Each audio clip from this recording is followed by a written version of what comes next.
But yeah.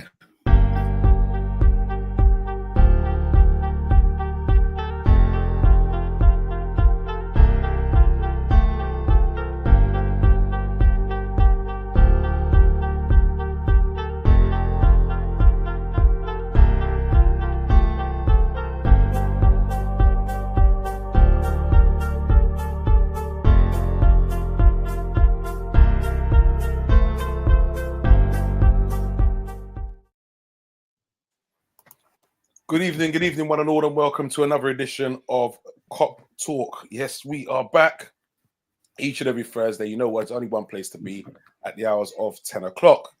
So I'm going to say good evening to my panel first and foremost. Good evening, Dr. Blake. How are we doing, sir? I am very well. A little bit concerned by some of these Saudi transfers, but I'm sure we'll get into that later on in the show. Definitely. We'll be talking about that a bit later. I think we'll save that for AOB. You know what I mean? Definitely. Stoney, my brother, how we doing?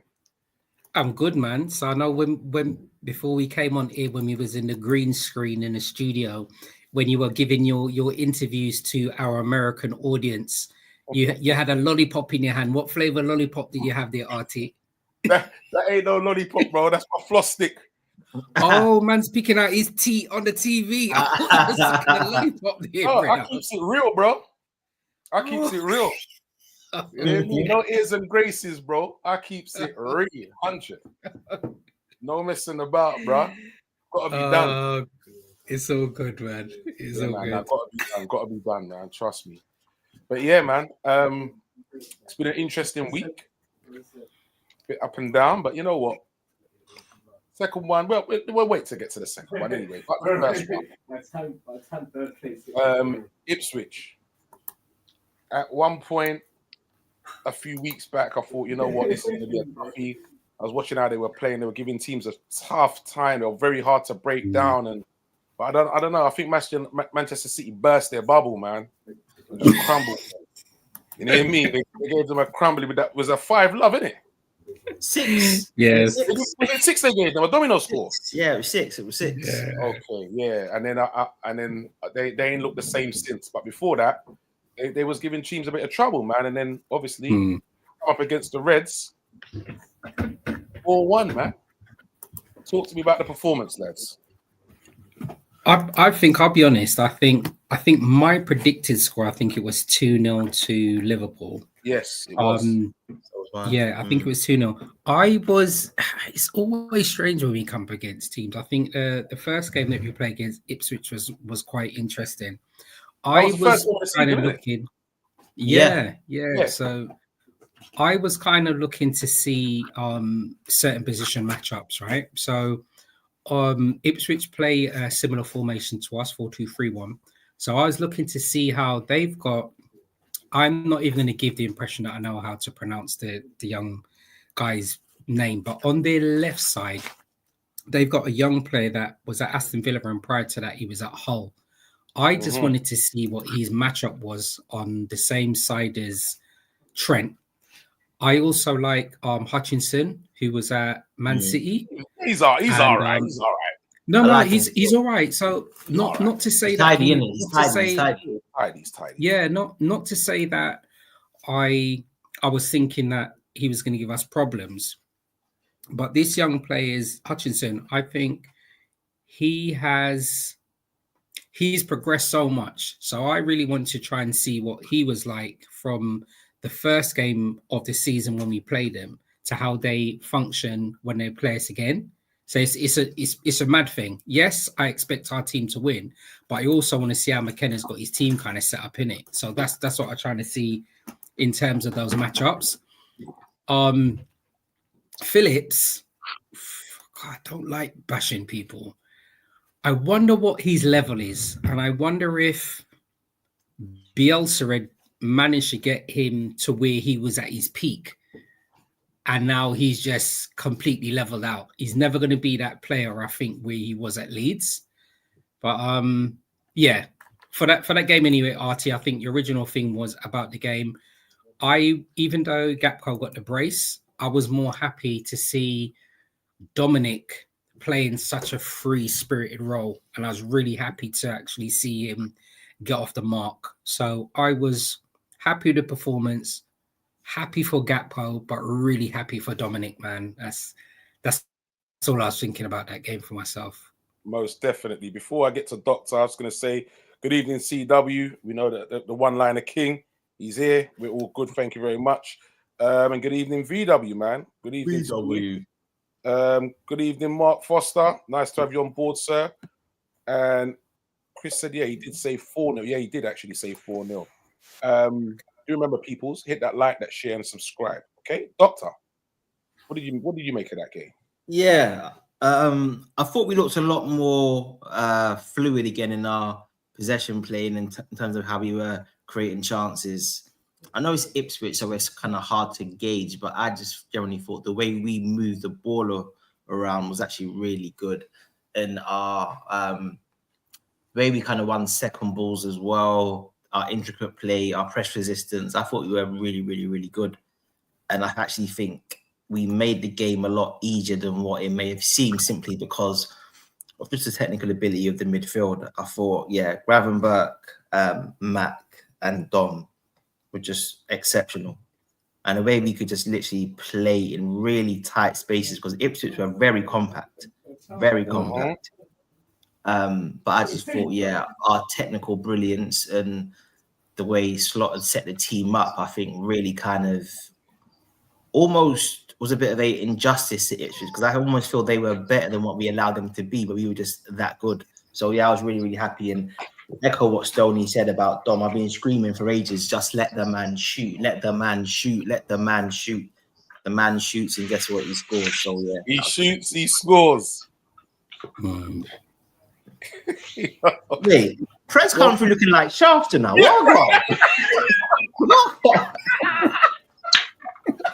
What's going on here? Listen. I'm killing myself laughing, you know, as he come on. Listen, a couple of weeks back, Prince was the sharpest runner in the box, man. Find a sharper runner, man. Yo, what? Your mama on holiday. This is what I do every January, mate. Every January, I just let it go caveman. Yo, my man's looking like, what do you call it, man? Bellamy. David Bellamy. Prince, man. You can't make that man bully you. You know what the thing is, Prince? Between last week, you were sharp. It's like, you know that game, like Guess Who? So the difference between last week and this week is like it's your twin. Two completely different characters. It's not really Prince. Hey, listen, boy. Hey. I got my salt and pepper and everything coming through. Yeah. Ooh, good. Round for you out here, boy. Good evening, everyone. Player.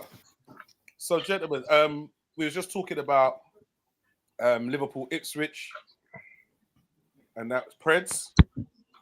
You did you see the game? I watched the game. Did I watch it? Yeah, I watched it. Yeah, I did. What did you make of it? What did you make of it?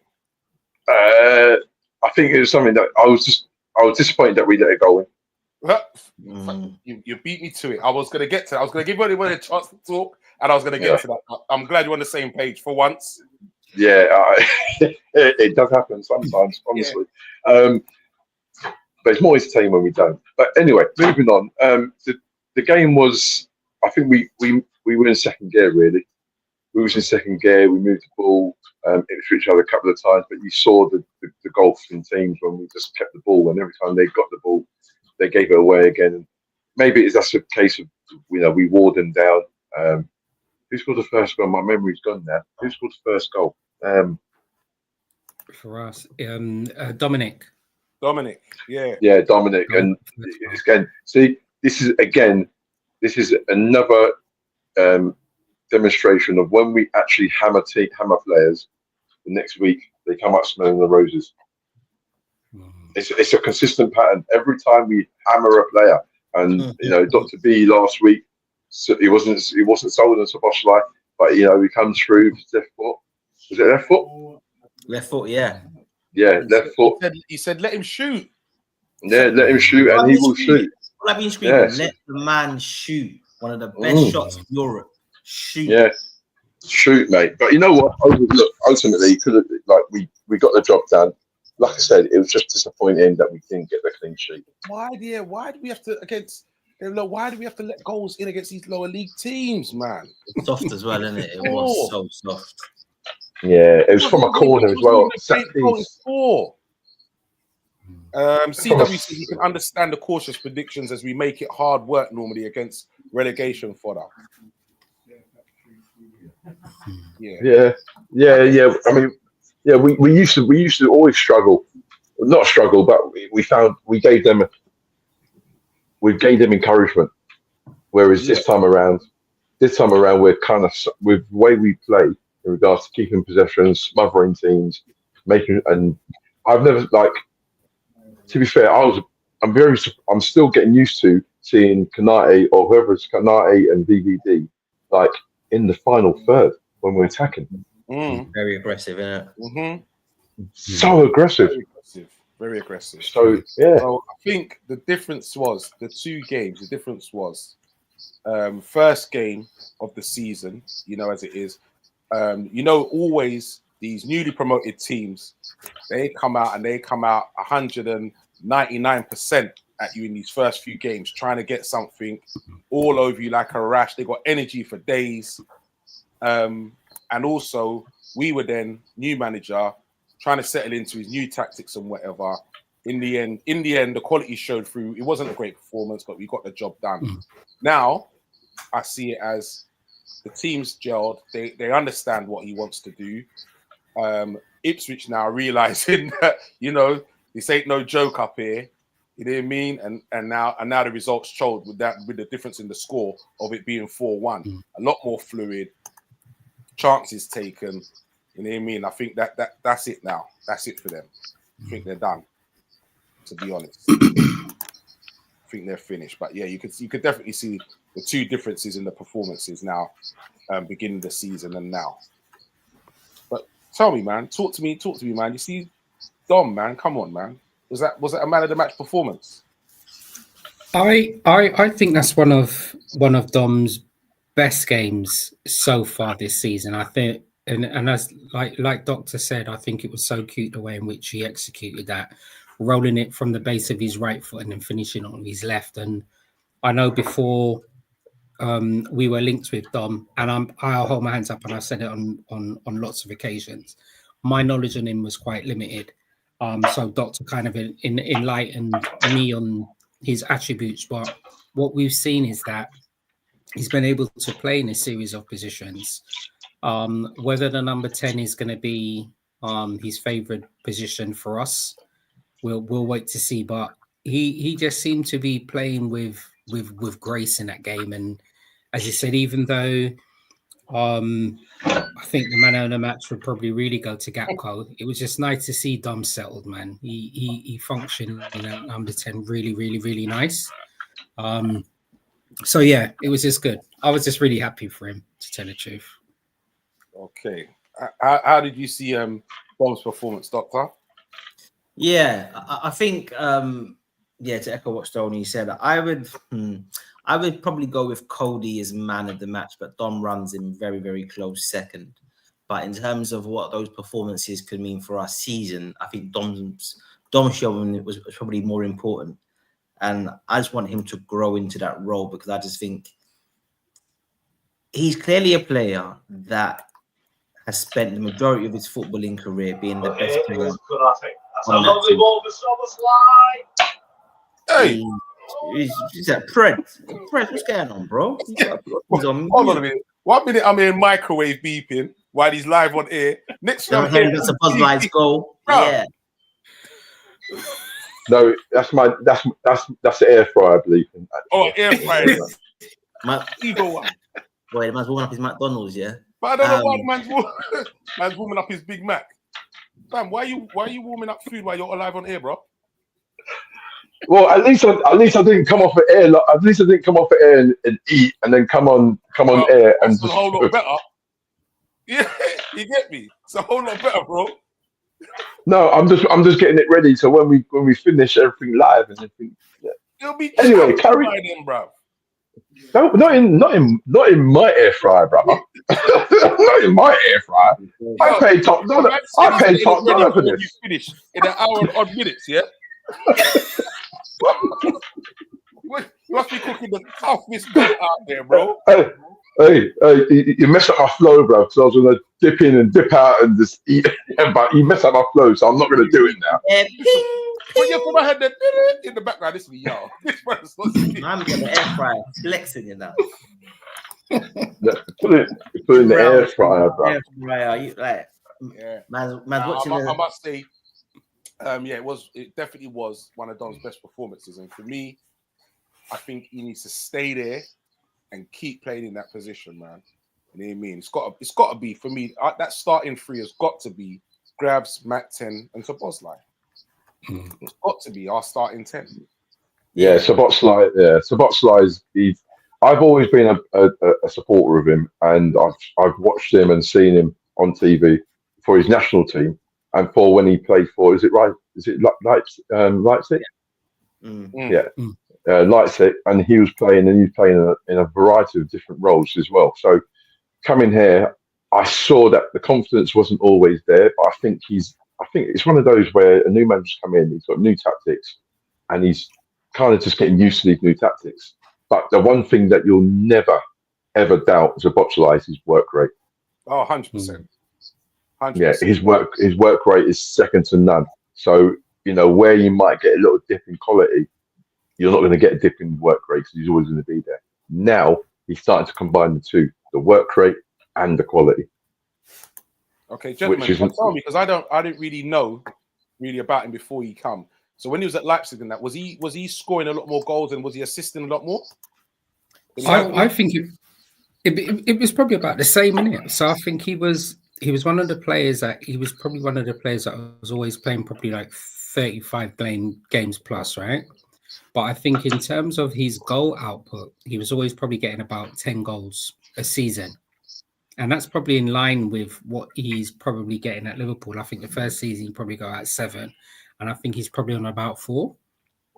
So it probably level itself out. And if we think we bearing in mind that we're still in 4 competitions, if he ends up getting 10 goals at the end of the season, then it's in line with what he was getting at his previous club.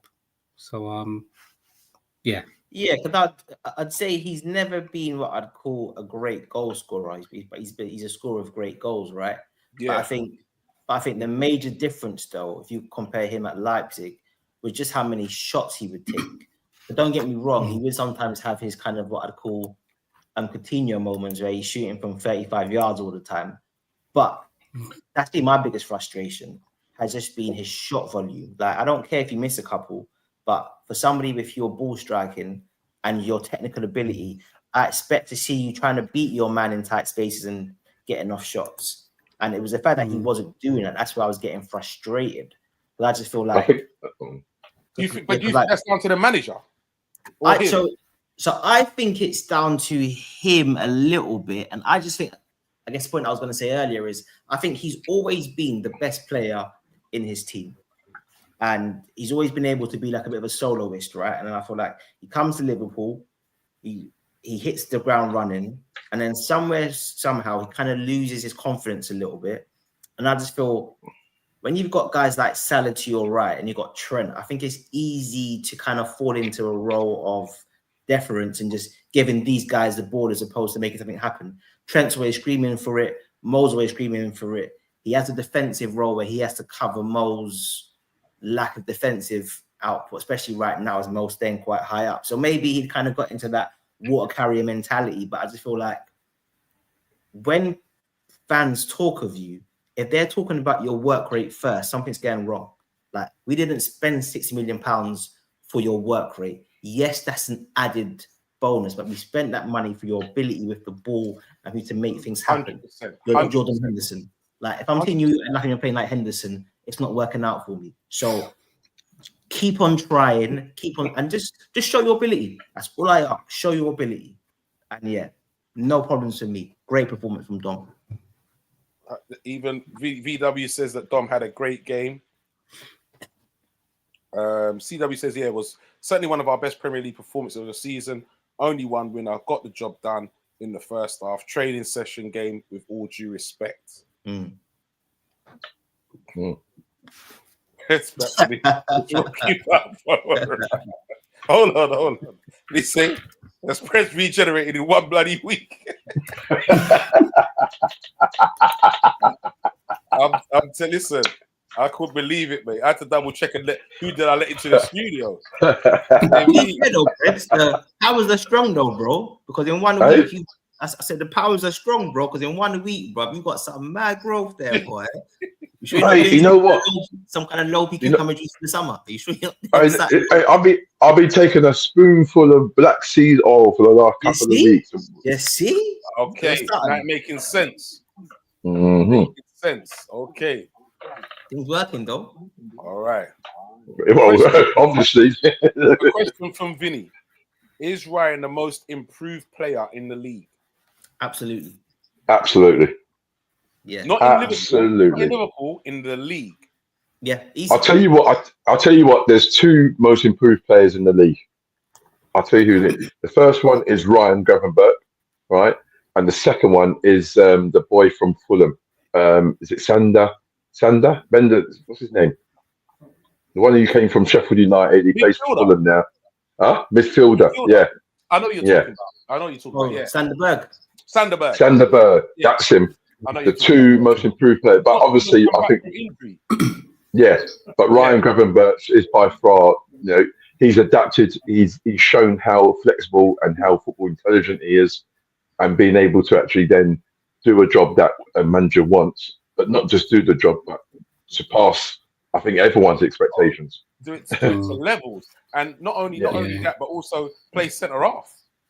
Yeah, it's almost as if we got a cheat code on Ryan Gravenberch on that position, because we were thinking about what we would do when Fabinho moved on, and we was thinking about who were then we going to be able to get in midfield in that 6, and we were crying out, we were speaking XYZ. I know for myself, I kept speaking about the Paul that ended up going to Atletico, and I kept thinking, what on earth are we going to do? And then that's probably the beautiful thing to do with coaching as well, though, isn't it? You've got a new coach that's come in, and he's almost being able to coach this player into his position, and he's just seamless. This player at the moment can do nothing wrong. It's almost as if he was born to play in that position. And on reflection upon that, the money then that we got him from Bayern Munich, that is an absolute cheat code for us at the moment. So it's really good. Definitely. Mark Foster says we dominated them for 84 minutes, then give them a silly goal away. That's the only disappointing part of the game, which is very true. Yep, I fully agree with that. He says that I think Szoboszlai heard me say I want Harvey to play in the next game. Yep, I'd agree with that. That still remains our best midfield. Yep. I think Slot even said in one of these press conferences that you can see the confidence coming back in Szoboszlai, because on another day he would have passed that to Salah. Whereas now he's gained a little bit more confidence, even for Gakpo's first goal. He got in there and everything like that. So, hey, CW, man, get off my trucks, man. That's he's concerned, Prince. You know what I mean?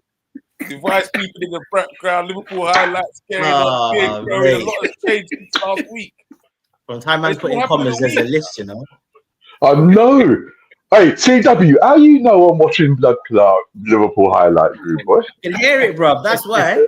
Oh, was it?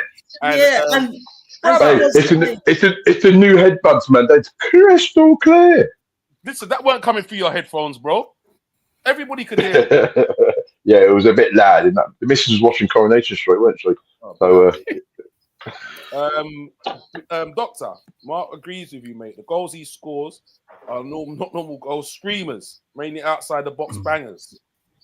And actually, I wonder if that's one of our tactics against teams that play with a low block. It's a shoot from distance, because it was noticeable. I think it was Stoney you said against Forest that we seem to be taking. Forest. We're taking a few shots. Yeah, so I wonder if Slot said to these guys, Yeah, for these teams that want to sit back to start lashing shots, because we've got good shooters from distance. Mm. Cody's got a rasper. Cody can hit a ball. Matt's got a good shot. Trent can Dom's hit a got an ball. absolute sizzler. Yeah. Ryan can strike. My only thing with that though is like what you were mentioning, Doctor. When we played against Forest and Brentford, their men were shooting like just shooting for the sake of shooting. I'm being serious, right? Couple of those guys from a long shot, they got bent foot, and they just seemed like they were just shooting for the sake of shooting. I don't believe they thought they were going to score. They were just shooting just to help them with his stats. Yeah, but like, That's we've got my good only shooters, though, I concern. feel, man, Stoney, because I feel No, like we got people who can shoot, man. yeah, because even Nunes, so I know like he gets Yeah. a bit of a hard time.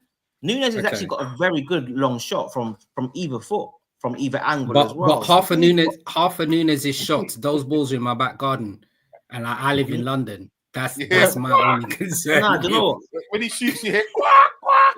Nah, to be fair, I actually think Nunes is probably better from 20 yards than he is 5, if I'm being honest with you. Now, if he gets a good shape on the ball, I think we've got a very good long. I'd probably say out of our regular forwards who start, has Mo got the most inconsistent shot, maybe? It's a hard, and that's really good. that's Cody I catches it clean That's regularly. probably because he shoots more than anybody else. Yeah, so it's Yeah. could be the angles, but I think that's between probably, Dom, he shoots more than Matt, anybody else. Ryan, Well, no, I believe, like you said, Szoboszlai, Matt Ten Gravenberch, what do you call it? I know Nunes can bang one as well. Trent Cody. can bang them as well. Cody. I like this Cody. We've got people who can shoot, bro. yeah, from distance. So maybe that's a We've got people tactic. who can shoot. 100%. Yeah, because I like in boxing, like when you go to the body. Maybe start trying to do this to kind of like soften these teams up to kind of upset Did their Dom balances. have a long-term injury last season that may have impacted him? Yeah, No, I think what season are we in? Yeah, so you're correct, Doctor. I think 24-25. So now. So we're in 24-25. So if you think of last season, I think he had 2 hamstring injuries and they probably kept him out. One of them was for about 5 days and one of them was for about 7 days. So in terms of game weeks, it's probably 30-30. And what, hamstring and kept him out for like 5 days and 7 days? Yeah, but when we say in 5 days and 7 days, we're talking about game weeks. So it was 30 days and 30 days. Oh, that's what I was going to say. That's, probably about 2 months. My man's recovering from in 5 days, but he's a mutant. That's right. Yeah. So we rushed him back, didn't we? And then he reoccurred out, and he did the same injury again, didn't he? Thank you. Yeah. So it's probably about 2 months with the hamstring injuries from last. If I'm correct, I could be wrong, but I think he had the hamstring injuries that kept him out last season. Yeah. All right, so CW now wants his flowers because he's saying, I remember saying when we first signed Gravenberch, he had the tools to be a DM, but just not under Klopp style. When Slot came in the Dutch Bond too, that's when I knew Ryan would start DM this season. But Klopp didn't really play him as a DM. Played him number 8. Yeah, played him as a number 8, to be fair. And he was in and out of the team. There was no consistency for him, to be fair. Look, I saw Ryan play number 8 against Arsenal at the Emirates last season when they pumped us 3-1. Pause. Like it's pumped the pause just for the Good man. And Ryan's defensive display was absolutely appalling. He didn't know what he was doing. He looked like a headless chicken. And look, I do agree with being honest. I said on record, categorically, under no circumstances can this guy play number 6. And when people were suggesting that, Ryan could play, I was like, are you mad, bro? Do you understand football? Anyone who understands football knows that Ryan Gravenberch cannot play number 6. So, I will continue to eat that humble pie all season. This week, I'm going to put some custard on it. And is what it is, boy. It's what it is. It's not bad, you know. I was unsure of what role he would actually, when we purchased him, I was completely unsure of what role he would actually play in the midfield. I always thought he would be a number 8. Right. Okay. That's what I would know. When we purchased him, I always thought he'd be a number 8. Cool. Okay. Yeah. I knew that he could play. I knew he can play number 4. I knew he can play as a 4.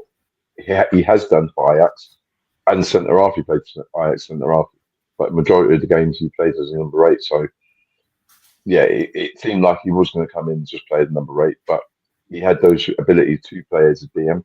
And like CW has said, slots come in and coached him well, and he's just he's getting better and better and better. His momentum's just getting better. His confidence is getting better. His game management's getting better. Good So evening, does he now Nice play to a have you on similar board, role for the Vicky. national team? Does anybody know? He You want to did say that again? he did in Does Ryan yeah. play a similar role to the national team now? Oh, Does anyone know? Yeah, he did in the October and November internationals. Because if you can remember, in the Euros, Koeman picked him, but he didn't get any game time. And they also had, I think, yes. and they also had injuries to, I want to say, their 3 starting midfielders in De Jong, Poop Miners, and there was another guy who normally plays, and he still didn't play. So, but then literally after his first 2 weeks for Liverpool, he then played him number 6, and he looked good. I think they played France and another top team, and he bossed the midfield still. So, listen, mate, Ryan is coming like a mix between Vieira and I don't know who. Like Vieira and Mark Toure. Frost was saying he was not match fit under Klopp due to no game time at Munich, which might be a good point as well. I don't know about that. All right, let me just read this comment quickly because this is someone I met at the weekend. So AI, nice to have you on board, man. I was working the doors up in Richmond at the weekend, and I heard this guy come out with this Scouse accent, and I was like, "Yo, bro, you a blue or red?" And he said, "I'm a red." I said, "Come here, man." I said, "Listen, I think this podcast, told him, listen, my man got out his phone straight away, gave him the link, and he's logged in. So nice to have you on board, AI, mate. It was me that you met, mate. It was me, bro. Nice to have you on board, mate. Welcome on board." Yeah. Man, say, good to see Dr. being humbled, not judge football of his FIFA career mode. But to be fair, like he can work on FIFA career mode. But yeah, I didn't see this coming at all. Because I feel like it's not even just he's playing the position well tactically. He's got this like self-belief, like he's the guy. Like he's bossing the midfield, like he is a bad man. Like he's walking around like of course. Stuff. Like I've been doing. Like it's almost like Slot got into his brain, gave him some kind of, I don't know, hypnotherapy or counseling or something, but the man's like a new person. Okay, so Vinny makes another good point here, Vinny. I like this. Are we better off with Ryan than Casado or Lavia? What a difference 12 months makes. Some of 23 were embarrassed, but look now. Both of them refused. Both of them ended up going to Chelsea. They wanted that London life. And probably a bit more in the pay packet too. But you're right, Vinny? That is an exceptional comment, because look how life and transitions are. and Vinny's correct. At that time, I think collectively we were probably going through a series of midfielders that we would love to have come to the club. And we were linked with Lavia and Casado, and the price tags I think were quite astronomical. If I Casado was 100. And I'm sure that they wanted 60 or something like 60 for Lavia. Goodness gracious, man. Yeah, look at what, 109? That's bananas, isn't it? Yeah, we bid 109. I'm sure we did. Yeah, we did. We actually bid it, right? Because we thought it was going to go through. And they both rejected. And look how things are. Yeah, you're right. Vinny, we've got that money in the coffers. Yeah. I'm glad we didn't get Casado, like, or Lavia. Like, I've got to be honest, for those inflated prices and for what they produced since then. Oh no, there's still, you know what? but hear what though? To be fair, they're still good players, bro. They're young as well. They're very young. They're good players. Like, and you know what I like as well? What I liked, one thing I must say, is Lavia was out for time with that injury. He didn't play for them. He's come back. And he's been balling. Pause. He has been, and I was like, this top talent. Real, you know what? Top talent. All right. Top. Yeah, man. I have to give it to them. They are. What I say to Vinny's question. But you're right. What you were saying. Go ahead, Doctor. Yeah, I was just going to say, I think Vinny's question this season is a very good one. and you would have to say, yeah, we would rather have Ryan, absolutely, in terms of the way he's played the role, and obviously due to the money he's cost. What I would say, my own personal viewpoint, I think if we had signed Caicedo last season, I think we win the league. Ooh. Okay. Okay. I've always thought that. Okay. Yeah, it's interesting, isn't it? Because you're right. Even like what you're saying, Chris says we forget 111 million for Caicedo. That included add-ons, but he wanted Chelsea. right. I'm gonna say a big good evening, Creds. Yes, my bro. Nice one to have you on board, my brother. The way Ryan Gravenberch turns players when on the ball is like the other players are on ice. Ryan turns and he's gone. The attack line starts again. Thank you. That's correct. And he very rarely loses possession. And what I like about him, his positioning to receive the ball and then break the lines to create an offensive opportunity. I almost think that's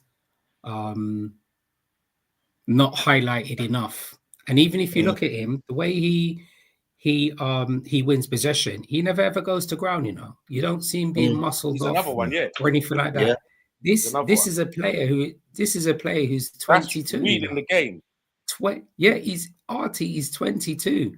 Yeah, and we've got a player here that hopefully God willing, that he's gonna be able to have some amazing more years at the club. So you're right. I thoroughly agree with you in terms of the spine. At Liverpool, we're kind of blessed here, but this guy needs to be getting some more accolades as well, man. So absolutely. I'm definitely appreciative of his play. What I like about him is he's already on the half turn when he's receiving the ball. Thank you. He's already turning, because you know what I like. That means you're looking to go forward.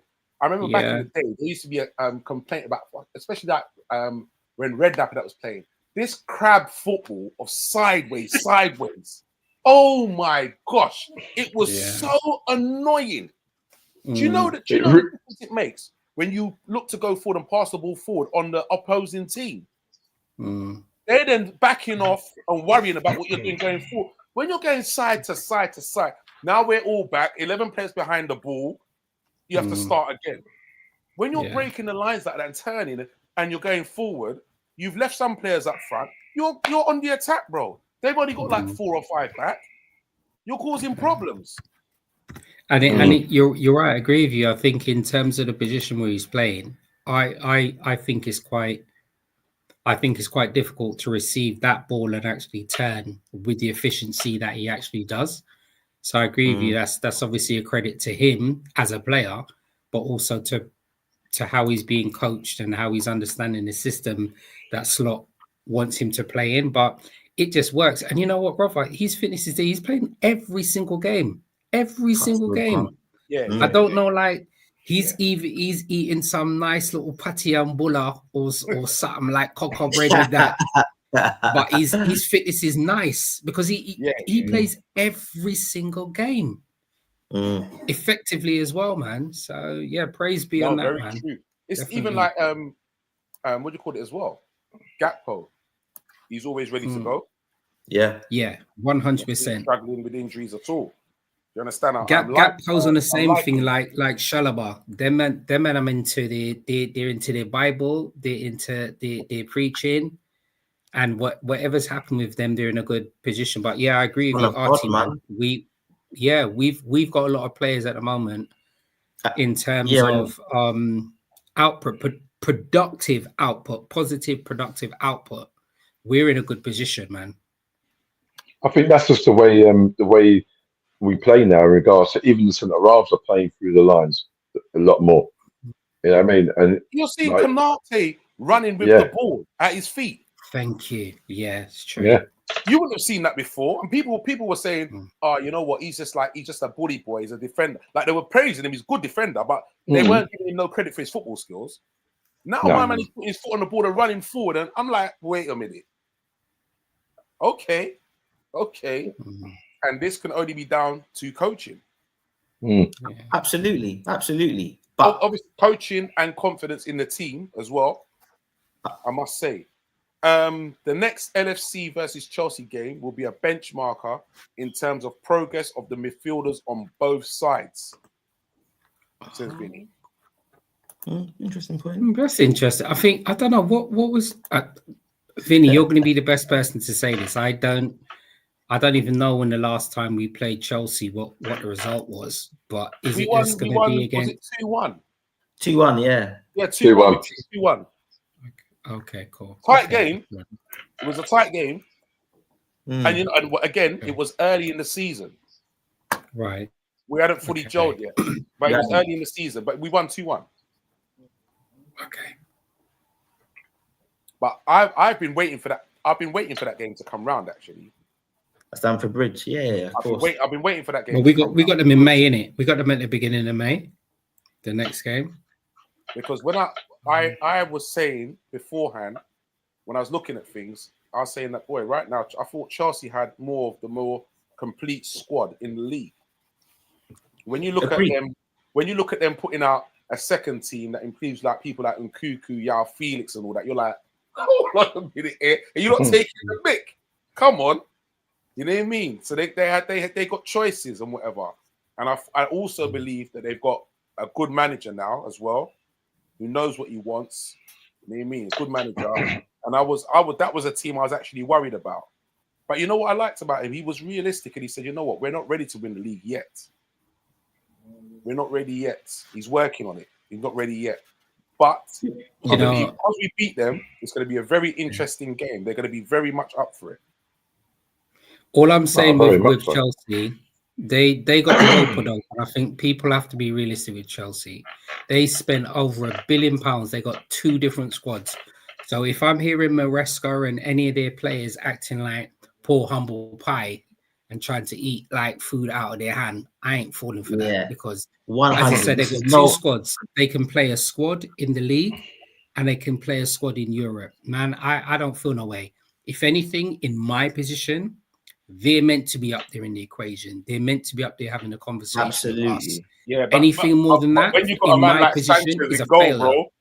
When you got Sanchez in goal, anything's possible. Artie, that's because if you think of it, even if you think of it, and I respect what you're saying, right? Sanchez has got like chocolate fingers, but they've also got another goalkeeper for £75 million that they put out and loan down at Bournemouth. So I don't feel sorry for Chelsea. They've got peas out there. Yeah, they've got money out there. It's just that, yeah, I don't feel for them. They had Vega that they purchased. I mean, Chelsea's defense is rubbish. They bought Vega and then he's gone out their main issue. That's their main issue right now. It's nuts. And they've just let a defender go as well on loan with a view to permanent deal. What's it, Vega? Yeah, that's what I'm saying to you. Yeah. Yeah, he's got player, even if you think of it like this, then right, RT, you've got Enzo and the young guy from Brighton that we were speaking about. That's nearly like Concedo. Isn't that over like nearly £220 million for 2 midfielders? Oh yeah, for them 2 players. Yeah. You know what you can do? You know how much picnic you can feed with money, and they got them 2 midfielders. So I think in Caicedo, Lavia, and Enzo, I think it's over £300 million. That's bananas. You know what? We can build a new stand with that. We can build a new stand with that. Lavia was what, about 65? Yeah, the Lavia is about 65. Caicedo's 100 mil. No, it's about 110. And then I think Enzo was about 120. Yeah.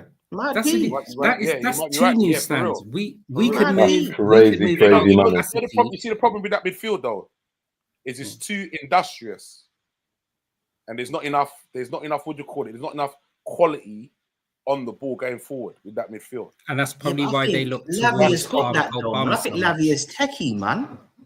Yeah, not techie enough for me. If you know what, not the level to win a league. I only need 2 of those guys, and then I want somebody else like Cole Palmer in there. Yeah, but that's their team, though. That's what I want. No, but they played. Remember, they played the three of them. They played all three of them in the same team. Sometimes, I personally think Enzo was doing very well, and then after he made that comment about they're not ready to win the league, I think it's giving their players a bloody excuse because Stoney's right. If you're spending £1 billion, like I'm expecting you to compete, and yes, Sanchez is blatantly poor, but so was Millionaire. And with Millionaire, we nearly won the league. So my point is, realistically, just going a step back. When we were top of both leagues, League and Champions League, right?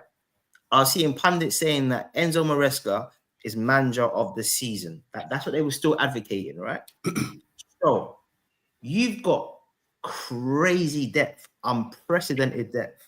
You're in an European tournament where it means that you can just play your first team in the league and nothing else. So you've got all every single advantage is there for you. And I just thought how he's falling apart. I think he should actually be under pressure personally. Because you can't be telling me that Cole Palmer's the best at this, Sancho's this one. He says Maresca has got a slump in him though. Last season, Leicester were 20 points clear at the top of the championship, only stumbled across the line in the end. There you go. There you go, man. I thought, I think he's been this. I think Chelsea have actually dropped off quite concerningly, personally. Yeah. And he actually should be under some pressure. Who cares? Bingy says, Slot has said that in a press conference, saying he wants him to do it more often and believe in himself more because he sees he has the ability to do it. I.e., when we're talking about Konate going out with the ball. Yeah. Fair enough. There's a lot of positives, man. There's a lot of positives, man. Multiple. All right, well, Mark, I'm back in the game now. You lot stop talking about Chelsea. Yeah, Mark, I see your comment, but you know what? I'm gonna have to save that for any other business. I see that, and I actually like it. I'll get back to that. Slowly check that comment for me. Remind me if I forget. Remind me, yeah. That's the Mark Foster, yeah. One, the Cole Palmer one, yeah. Okay. Remind me about that. Yeah. So right, Doctor said he would give Gakpo the man of the match for that game. With Dom a close second. So, Preds looking at you just drunk something bad, brother. Oh no, I'm just taking in the flavors. So, I'm gonna. My man of the match would have been you know what? I'll give the flowers to Gakpo, man. I know Szoboszlai played well and done really well, but he's only doing what we expect him to do anyway. Whereas Gakpo's, he's been consistent in regards to his goal scoring. Stoney. Yeah, just go ahead, sir. Who's your man of the match? He's never reminded you, by the way. No. As I said, for me, I think the thing was I was really happy with how Dominic played in that game. But in terms of numbers, in terms of output, this season alone, Gakpo is just 2 goals away from what he scored last season for us. So he's in 14 goals already this season. And what I do like about Gakpo at PSV, he was playing more centrally. He's been able to play centrally and over on the left. I think in terms of the way he functions for the team, I think he plays better over on the left. But yeah, for me, Cody Gakpo, my manager, I'm just happy for him. He just seems like I know you're a humble person. We know you're a big fan. We know 100%, bro, man. But you got to check it out though, right? Luis Diaz was had that position nailed on. Yeah, he had that position nailed. Yeah, and then Gakpo was in and out, and all of a sudden now Gakpo's just bringing in the numbers, man, and the data so far this season has been absolutely brilliant. And you can see you know, his like finishing. what you were saying in terms of that as well, Preds, right? I think the good thing about it almost, listen, I could be wrong here, right? It seems like at the moment we have a lot of unselfish players and they understand collectively what we need to do in order to get a result. So I'm just giving an example in terms of Gapco, in terms of Dominic, and in terms of even Diaz, him making that transition from moving over to the left side to actually playing as the main point offensively for us. They seem to understand what we need to do in terms of getting a result, and I think that has to be a good thing, man. So, but yeah, I really like Gapco on the left. Well, you said unselfish. Why you never mentioned Mo? Yeah, but you're provoking You know me, what? man. You know what? I'm You know trying to what? be You know what? strategic. Artie's making trouble, you know. Stoney. You know when last week, right? You know last week when you were talking about Mo Salah being selfish X, Y, Z. And I was saying, look, you know what? I'd rather him be selfish X, Y, and Z. I've got to be honest. This weekend, I shouted at the TV a few explicits at Salah. You see? You saw it for yourself, didn't it? And then check it out. And then the commentator went, Mo Salah, he's really greedy, isn't he? Like, The Warnock, he's on him. Okay. CW says, "Oh, well done, Stoney, giving the FSG ideas. Let's build a new stand instead of signing players." I knew. You know what, Chris, you're a troublemaker. You know, I knew Chris was going to say that. But watch it. My rationale for this is this, right? Players usually have a maximum of probably 4 or 5 year contracts, and they will move on. But if you have a stand for Liverpool, that's going to be there for an eternity. So for my head, if you're going to have a stand and you're going to have more stadium capacity, long term is going to benefit our club. That's my rationale on it, Chris. Okay, so Bingy says we would have got bumped worse than buying Nunes. Lavia is out of the team a lot more due to injuries. Nunes don't miss games via injury. He only misses chances. Yes, Bingy, that's true. That's true. Yeah, Biggie, you're right. He don't miss games, Biggie. He only misses chances, mate. No, but you know what? All right. So hold on. Is Lavia out again through injury now? He's made of bread. He's yeah. He got tough muscles, man.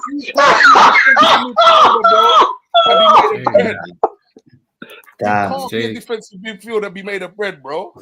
Damn. Yeah, he does enough games. Was he defending Lurpak?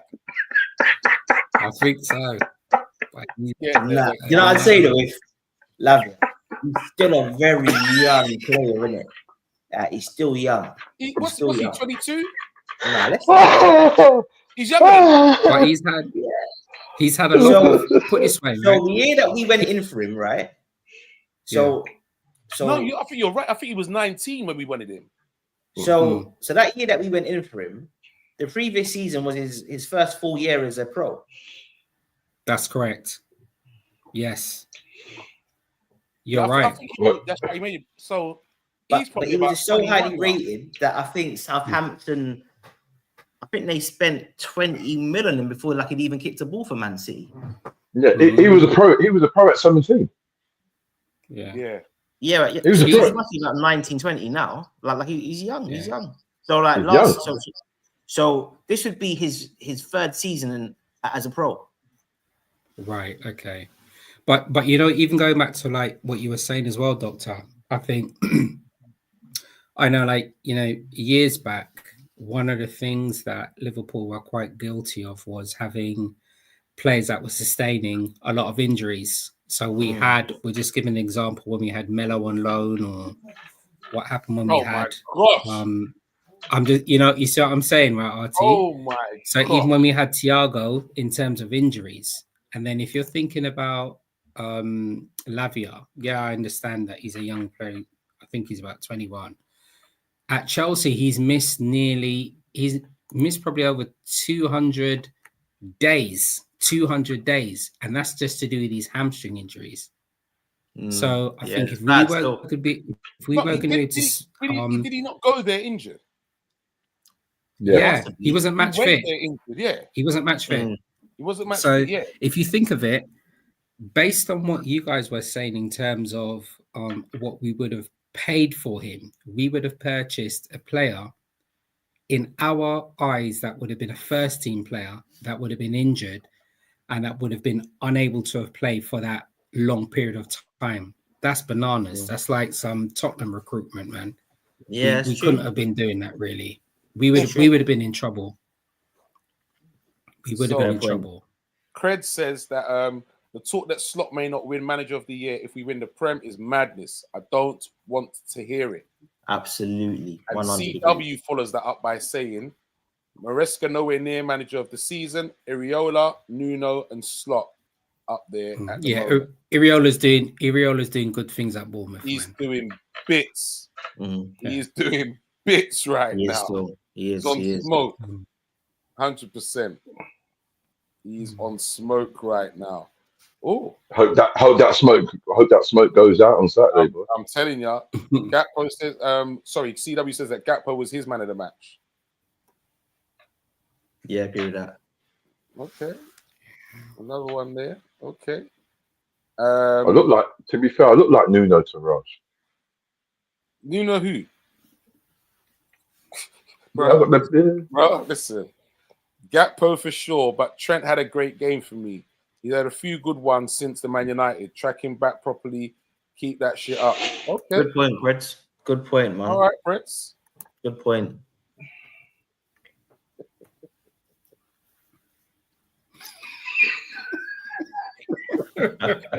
Why is What is it with Preds, man? I don't know what it is with Preds, bro.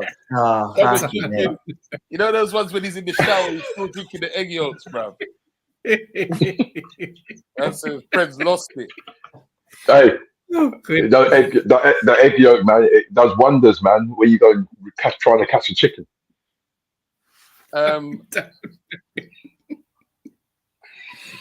Oh goodness, you lot are crazy, man. It's a good question. Adrian! This is something I was going to speak about as well. So Mark Foster says, we say that Diaz had left wing nailed down. Do you think he's still happy playing a more central role? Listen, He's probably I happy think just he has playing, to. isn't he? Yeah, I thoroughly agree with what you basically just said there as well, Brett. I think what our forward line offensively has shown is the versatility. That's another strength of us under. I mean, it was the same thing under Klopp, but the transition also under Slot. We've got a versatile forward line as well. So I'm just giving an example, as you mentioned about Diaz. Yes, Diaz can function on left hand side, but he can also function centrally as well. And what that does, Dan, it allows the opposition then to now start thinking a little bit differently as well, because the way that Luis Diaz plays that number 9 is a variation of how Darwin Núñez will play that role, and also how Jota would play that role as well. And for me, that can only be a positive for us. It just keeps opposition and defenders guessing. Before Preds and Blake say anything, I don't know, man. I'm not 100% sold on him playing in that position. I'm not. And once again, for me, it's another one of those square pegs and round holes. Cool. You know what? The odd game, you know what, we're struggling with injuries or whatever. Okay, I get it. But for me, I think I'd have to start Darwin. It's his natural position more for me. And he plays it better. The runs he makes, everything, he plays it better for me. But he don't score, though. He don't score. Neither does Diaz. I agree with you, but you know what? He's been playing in that role. He scored one goal. He scored one goal. And you know what? Artie, I agree with you. And sometimes data is not a true reflection of how players play in that position, right? It is not a true reflection. Last season, Diaz played primarily over on the left-hand side for us, right? And he had 13 goals. He's played on the left-hand side and centrally for us, and he's already on 12. And we're only in January. Something has changed. So if we're looking at an output, he's then contributing to the team more effectively in a variation of the 2 roles than he was last season. Okay. But that's what I'm happy with. All right. Here Diaz. Here Vinny. Diaz needs to go in the summer. He's like Busta Rhymes album, a few single moments, but overall long-term consistency. He doesn't deliver. Wow. Yo, lyrics, bro. Wow. Nah, man. Biggie, I'll take my hat off, son. Lyrics. Wow. And That's making trouble, he man. has still been inconsistent for me, says CW. I think what's changed. I'm not 100% on him. Seriously, No. in that role especially. I'm not 100%. Yeah, I agree then, with you in regards to him doing it every like once in a while. Yes. But as a permanent fixture, then no, it's not a way forward. Hell no. And Stoney's, but Stoney, you said something's changed. What's changed is Gakpo. Gakpo's he's the one that's changed because he's the one who's putting in performances consistently and also scoring goals. You have to remember, Gakpo's probably saying, you know what, my man's moving him. This was his position. He's moved him. I'm going to show him why I'm keeping this slot. I'm keeping this slot. This is my position now. I'm showing you why I'm keeping it. He's moved you. If you was that good and that effective, why would I move you? So now this is where Sorry, go. No, you finish, Brett. I'm going to listen to you first. No, I was going to say that that's going to then tell the character of Diaz. Is he going to be one of those who's going to keep trying to fight and keep trying to get into that side? Or is he going to use that as an excuse to say, well, you know what, it's my time to go? You know what I mean? Because he's being shifted. But if you're being shifted, I think the positive thing is he's still in the team. Same for me, Artie. He's better on the left, but now he has to be on the bench and wait for your opportunity as Gakpo has the spot for me, says Bingy. CW says, I'm proud of that comment, Vinny. Drop the mic. Yep. The amount of classic albums Buster has after 35 years of rapping is equivalent to of Diaz's top performances over 38 years. Lord of mercy. Christ. Woo. Woo. Vinny's on it. Defensively, yes, inconsistent, but defensively, he does what needs to be done. He wants that left side. That's why he drifts there. Remember, I mentioned that about him drifting there a couple of weeks, but I've been mentioning that. Remember, so someone in the middle. Yeah, so I'm probably a little bit different to the rest of you guys. I quite like him in that role. I do see that he's had a couple of that his standards have dipped a little bit. But I think sometimes it does remind me of Bobby a little bit when Bobby would play that role, right? And we would just look at what Bobby's doing as opposed to what the team's doing around Bobby. Now, against Ipswich, that's the most fluid that we've looked for weeks. So I don't see how you can kind of minus Luis Diaz from the equation of us looking fluid. Yes, he might not have scored. Yes, he might not have been his dazzling best, but he's obviously doing something tactically, which is helping the forward line look fluid. Now, unfortunately, I keep on saying this, Darwin Núñez is third choice. This is just the reality of the situation. When Jota was fit, Jota was playing. Now Jota's been injured, Diaz is playing. Slot obviously prefers what Diaz offers in central areas versus Darwin Núñez. Do I think Diaz is better from the left? Yes. He obviously offers enough through the middle why Slot is happy to keep him playing there. Let's just recap, right? First, Slot said, I might use Diaz against physical centre-backs. Now he's using Diaz against teams that are parking the bus, so who are playing a deep defensive line. So you basically he's playing against big physical centre-backs and teams that are going to sit back, right? Who else is left? You've basically got about 3-4 other teams who are going to have a go at us. So for some reason, look, Slot clearly prefers what Diaz offers versus Núñez. So let's just recap. Against Man City, Diaz played through the middle. One of our best performances of the season. Against Real Madrid, Diaz played through the middle. One of our best performances of the season. Leverkusen, Diaz through the middle, they held 4. Spurs, Diaz through the middle, our attacking play was scintillating. So Slot's obviously seen enough that's made him think this guy playing through the middle is working for me. All right. All right. I hear what you're saying. When you recap But it, one point I'm going to make on that, what you said about Firmino. The difference with Firmino, because Firmino didn't bang all the time, the one thing he also did, though, was he assisted a lot more Yeah, agree with that. than what Diaz does. Agree with That's that. one thing I will definitely say. He assisted. Agree with that. But I just think our attacking play is fluid. And innit? that's the difference for me.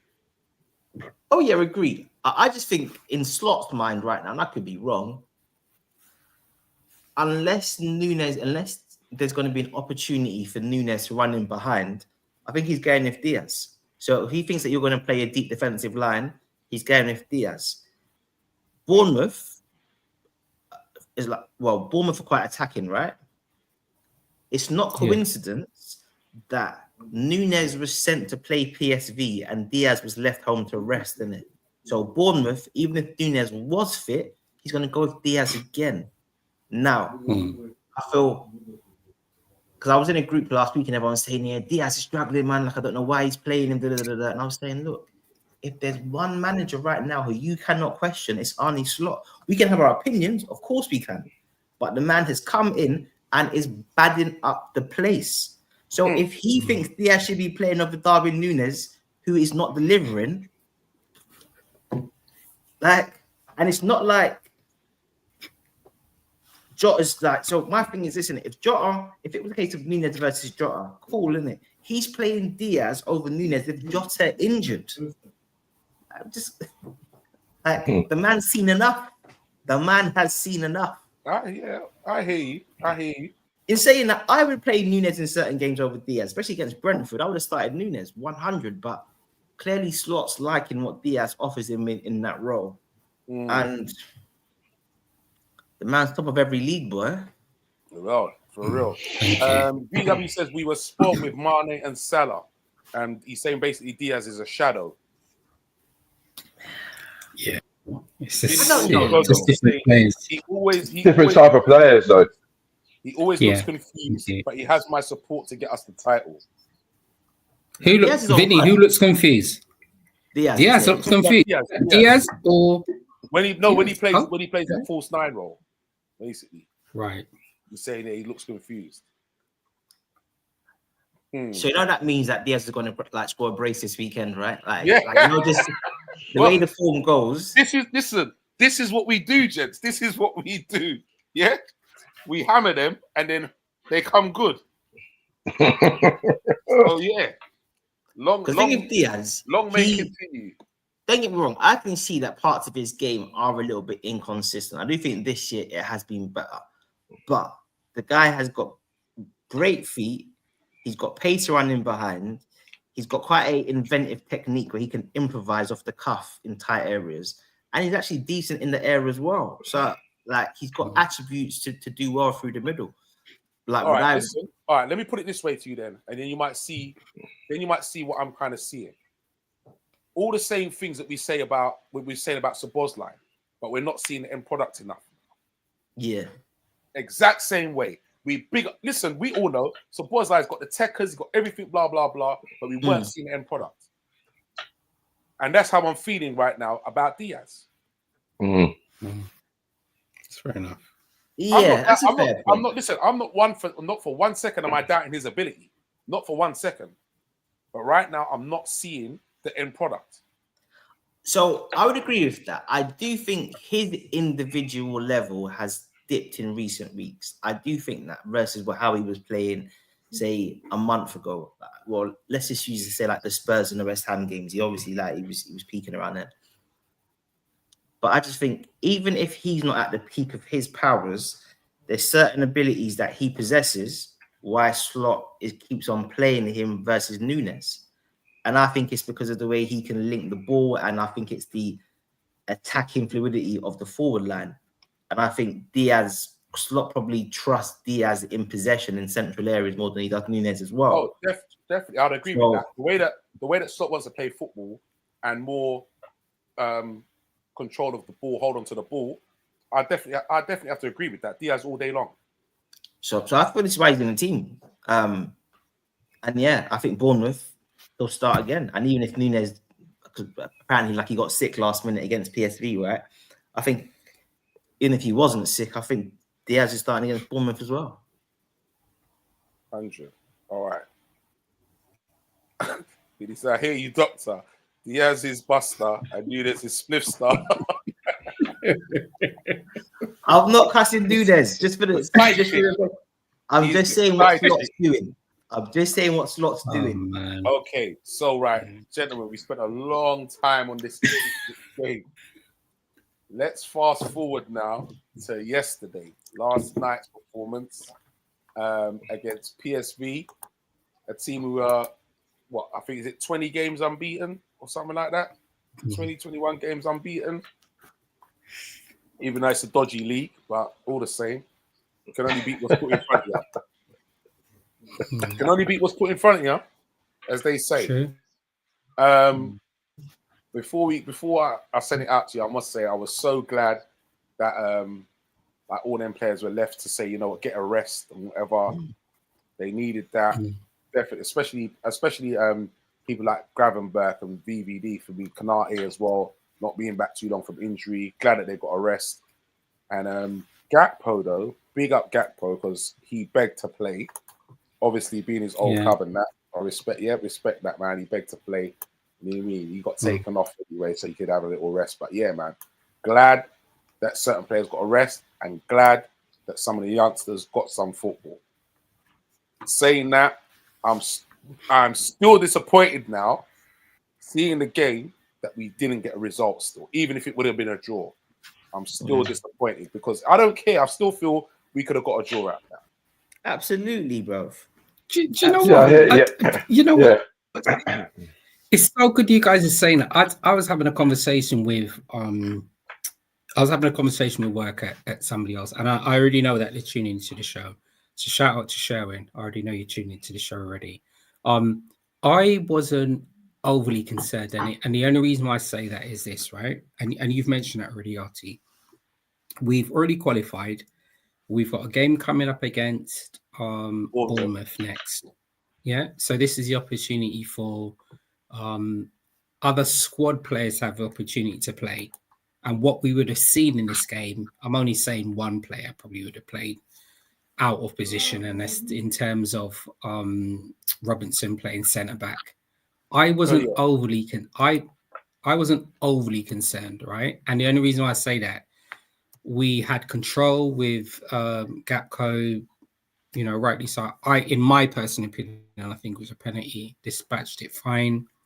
Harvey Elliott managed to get his opportunity to play 2-2, and then near the end of the game, second half and that, they managed to get the game. My only thing was PSV were trying to play like Harlem Globetrotters in the last couple of minutes of the game, like doing flicks and that. Listen, have some manners. Have some manners. I don't care in the past that I don't care in the past that you may have had like the original Ronaldo or Romario playing for you. My guy they were doing flicks like FIFA Streets, brother. We've already won the league, you know. You understand that we've set out our third team out here. It's the first time they've beaten us. I know, but RT still have some manners, man. It's the first time they've beaten us. Yeah, but bro, it wasn't a final. Did you see Chiesa? Did you see Chiesa when the solid though? Yeah, but did you see when the boy stood on the ball and knocked it with his foot, right? Towards the end of the game, he stood on the ball and then knocked it with his left foot. You see Chiesa run over there and looked at him and went. Remind him, because as I said, Preds, have some manners. I understand historically that would have been the first time that you'd have got a scalp and you got about Brett. Your team did not dominate it. Listen, I respect it. You got the 3-2 win at the end, but it's not like they were dominant against us. You know what I mean? So look, I suppose this football, I have to shut my mouth. They got the result, which is fine, but we were through. I was more happy that we had a different squad that was there in preparation for the Bournemouth game. And going back to what you were saying, Brett, I'm happy that Kaiser managed to get some game time. that's more that I was actually happy with as well. And obviously, we've spoken about Dan's being able to get some game time and XYZ. So I wasn't overly concerned. We were already through anyway. I didn't want anybody to get injured, and I know one of our young players got sent off, but it is what it is, isn't it? Doctor, did as part of your roundup, did the gamesmanship bother you? Absolutely, because I just feel like you need to have a bit of class about yourself. One of our key players was your captain and your star player in Cody, so that should lead to a certain amount of just sportsmanship, not even sportsmanship, but just a certain amount of appreciation. Like Cody got a standing ovation from the crowd. It was very nice to see. I just think if you're slapping us 5-0 and you're top of the league and it's our main team and you want to do that, cool, innit? We're top of the league. You know you're playing against Utes and now you're showboating. But if I'm being honest, when they started doing that towards the end, the dark side feelings I had towards Robbo was growing, innit? I can't lie. You see Robbo? You make a man take it for a ham sandwich, innit? You and Quanta did win Packy show for that first goal. I was like, you see, look, now man taking the piss out of us, bruv. You know what? That's gonna be a meme for years to come. But you know what? You see, in my head, I thought to myself, Kwanzaa, what's wrong with you, bruv? I thought, you know what? What's gonna serve you right is Slot is taking no prisoners. So the same way you weren't seen again after Ipswich. Once everyone's fit, you're not gonna be seen again. Fix up in it, because this bread is not ramping in it. You're getting nonsense on. Nah, bro. This is Liverpool, bro. You're making these man do Harlem. Nah. We weren't happy. Okay. But I said, you know what? All your nonsense, Slot is not picking you man again in it. So you don't stay there and do stupidness. One last thing, McConnell, baller. Why he hasn't got more ratings? I thought what he was doing on the pitch. Positional play, decision making, press resistance. I can now see him playing some minutes in the Premier League. So, if we've learned anything, and it's that he now has shown Slot that actually he can be trusted to play like in the Premier League, then it's a win. But yeah, them two at the back doing that nonsense for that break. What's his name again? Bakayoko. I was like, oh, I hope you play them again. I wanted someone to lift him up, bro. Disrespect. I wanted someone to go and lift him up. Disrespect. Like, yeah, you know what I got? Like, when I saw it, and they were going, hey, when they're passing the ball. Yo, I'm like, back in my day, mate. Saturday or Sunday league, one of them players they would have been rolling off. Disrespect, bro.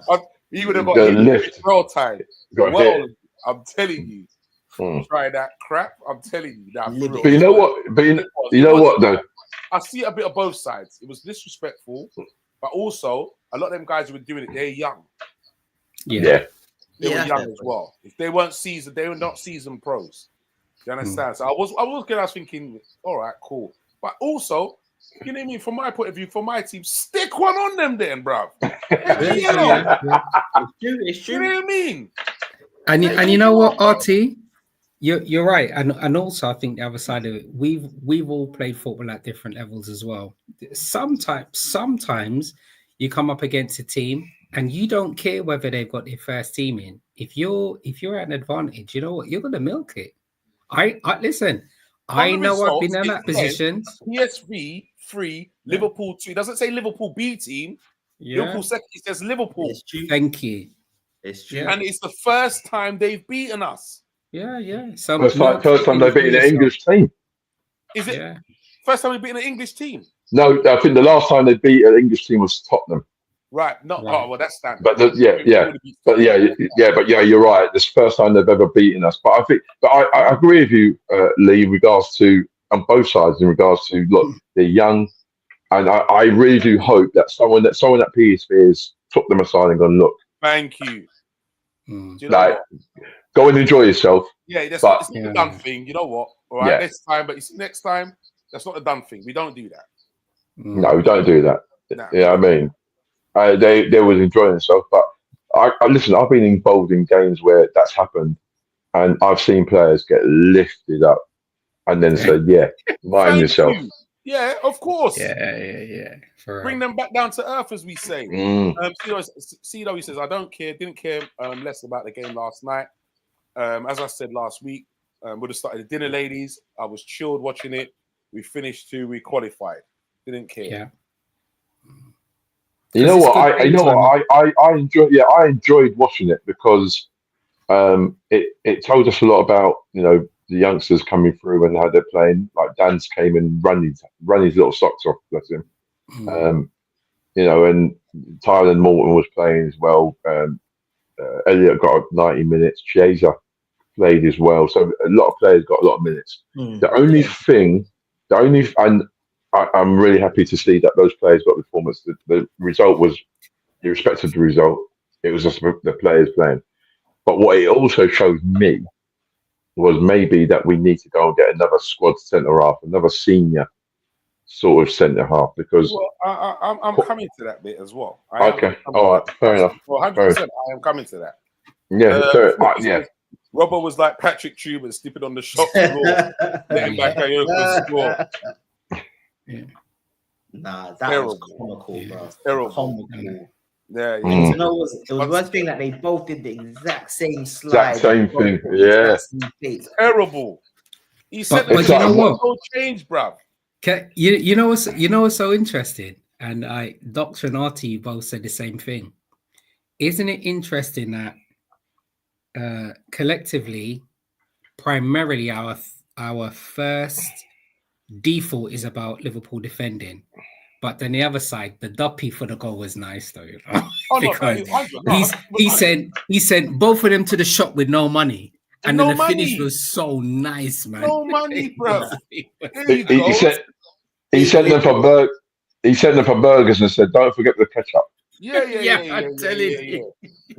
Don't forget the ketchup, nice. The bun, the onions, the lettuce. Yeah. Almost about bro. CW says Bakayoko, just another doku. Yeah. Nah, I think he's got a bit more than that, man. He said another doku. Just another doku. Yeah, like he's got a bit of end product, and you can like he's trying to play football, whereas Doku just wants to dribble and beat you. As Bakayoko's got a bit more kind of game intelligence, I'd say. Like he's a good player. He's taking a piss out of us, but he's a good player, man. PSV were acting like B-Tech Nassim Hamid. But you know what? And I'm not saying I get it, but sometimes and Pred said it. Sometimes some young players have the opportunity to play against a team that you probably never envisage. And then you're playing against them and you are now in a position where you feel you're in control. You don't care whether these are under 18s, under 21s or academy. You're just playing Liverpool. And for them, they're probably thinking, we're at an advantage. So, yeah, we are going to showboat. We're going to be happy. We're going to showcase ourselves. But like Preds was saying, football can be very humbling, very, very, very quickly. It needs to be, bro. As Bingy very, says, very, very quickly. Bingy says, hopefully we get them again. I doubt it. Yeah. That would be nice. Let them play our first 11 and let's see what happens. Nah, it ain't gonna happen. So they get destroyed. So they're in the pot where it's final Juve, AC, and PSV, and then the winners of those two games will then get either Arsenal or Inter. So yeah, PSV are going home. Okay. Yeah, now for real. Doctor, since you're so on the ball with that, as we're going to move on to that as well. I can't remember exactly who's the choices we got. Real Madrid, PSG. No, PSG, Benfica, Brest, and Monaco. Who we could get? Yeah. So the top. Yeah. So sorry, PSG, Benfica, Brest, and there's one more. I can't remember. Yeah, there's one more. Another decent team. Monaco, Brest, PSG, Benfica. Yeah. So they're gonna draw tomorrow, and then because I guess it wasn't quite clear in it. So those four teams, they will draw to see who they're gonna play out of those four. And then they will also then draw to then see who they're going to play out of us or Barcelona. So there's like two draws taking place.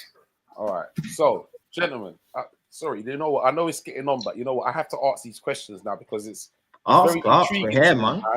Right. what is the advantage of finishing top of the league? I think we just literally What's said the it. advantage? The only advantage which they've said now is that the top team will be playing will play one of the all their four home bottom games teams. second. I'm not sure whether it's going to be home games or not. I don't know. But No, like, somebody I said think, that. Somebody posted that the other day that all our home games would now be second. oh, really? Right. Okay. Two-legged ties. In the two-legged ties, they said that all our home games will be second. Well, if the more we progress through, Yeah, or I just don't know how true that is. That's what I'm Yeah. asking you lot. Like, what's the advantage? Because for me, to be in that draw and you can still draw like a team like PSG and all that. What's the point in finishing top? Yeah, but at the time, you don't know who's going to finish in those four bottom positions at the time. So in a way, They weren't all four bottom. The bottom of the pile, the 14th, 15th, and something 15, like that. 16, well, no, 15, 16, 17, 18th.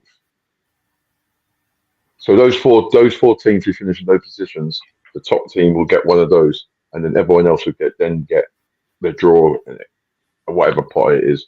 But you know what? Slot saw this coming. Slot through this when the competition started, and he said he's still trying to work out the benefits of this new format. Yeah, I mean, and then he said it the other day. He's like, there is no. He's not speaking that term. There is no benefit of finishing first. Finishing first. Doctor, do you see any benefits of finishing first? Yeah, because you make a good point, right? Because I guess the first thing to say is typically you would imagine that PSG would have finished higher up in the actual group stages. So that is the first thing. But I mean, I could be wrong here, innit? But Feyenoord, Juve, Celtic, and then Man City, they finished 9th, 20th, 21st, and 22nd, right? So then if they're the lowest of the qualifiers, why are we not playing the lowest of the qualifiers? If we're at the top, why are we not playing like the low? Why are we getting something that's like towards the bottom? So it hasn't really worked out in our favor on the viewpoint of if you finish top, you're not expecting your first game to potentially be PSG or Benfica. So, and then I guess if I think because who's got Feyenoord? So Feyenoord in the draw. So Arsenal. Okay, so Juve in it. Yeah, so Arsenal can get the winners from Feyenoord, Juve, Milan, or PSV. It doesn't quite make sense to me, to be fair. So are we saying that the teams who finish below 8th, do they not go into a playoff game? Yeah, they're in the playoffs tomorrow. Yeah, the playoff draws tomorrow. Playoff draws tomorrow. Right. Okay. So then, all of us got top 8. We're all qualified. Yeah, we're done. So all the teams below that, up to 18th, will then play in a playoff. Is it two-legged playoff? Yeah. And then do they draw again to see who plays the top 8? Yeah. So I think that will happen all. So I think that might happen all tomorrow. Okay. Yeah, they said the draws tomorrow, innit? But yeah, so it seems like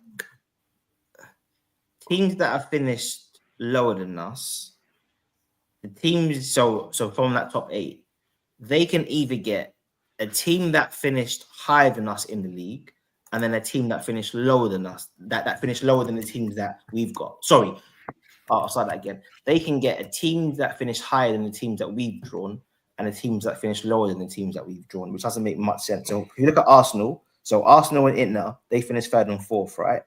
The 4 teams that they can get are AC finished 13th, PSV finished 14th, and then Feyenoord who finished 19th, and Juve who finished 20th. Right. And that seems to be the same pattern for trash. And that the same thing for Atletico and Leverkusen who finished 5th and 6th. They've either got Celtic who finished 21st, City who finished 22nd, or Real who finished 11th, or Bayern who finished 12th. So they found some kind of algorithm. Yeah. I get it now. Okay. But in theory, for me, we should have just got the lowest qualified teams, like in my head. But they've obviously come up with some kind of gin now. Okay.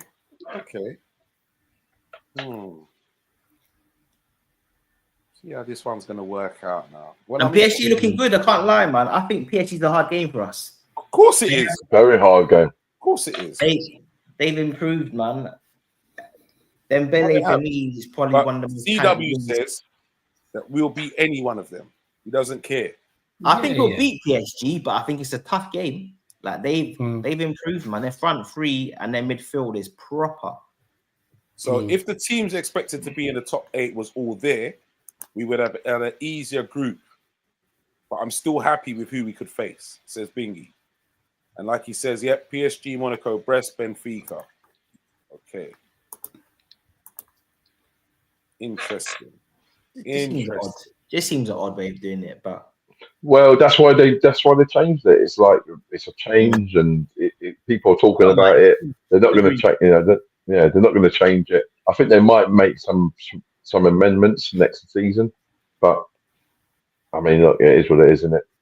Look, if PSV managed to get through against either Feyenoord, Juve, and Milan, and then they were to beat Arsenal, all is forgiven, bro, isn't it? All is forgiven. Bakayoko, no chance. That ain't happening. It ain't happening.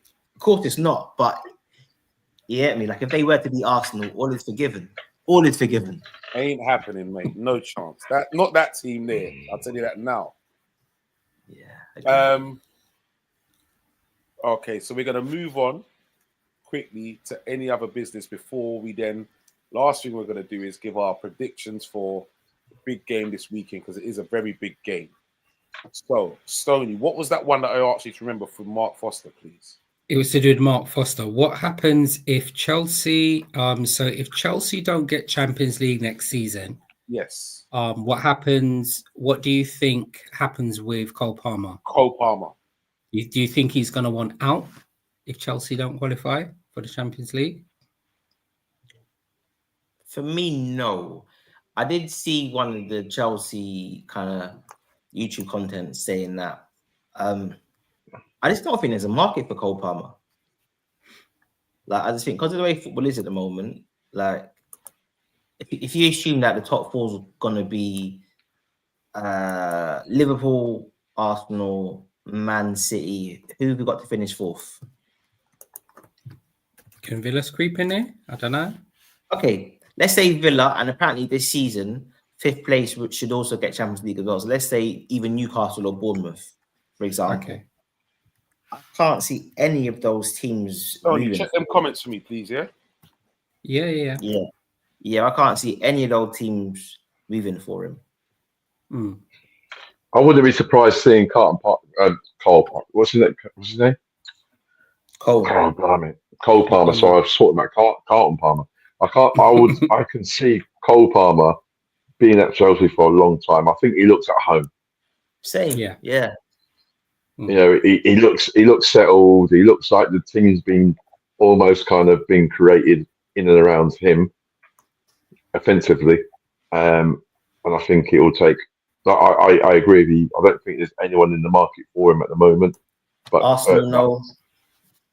Yeah, but on the other, and he signed that contract. I know things can be broken, but he signed that extension until 2033. Yeah, I just moving in for him. I don't see him moving. I think he's.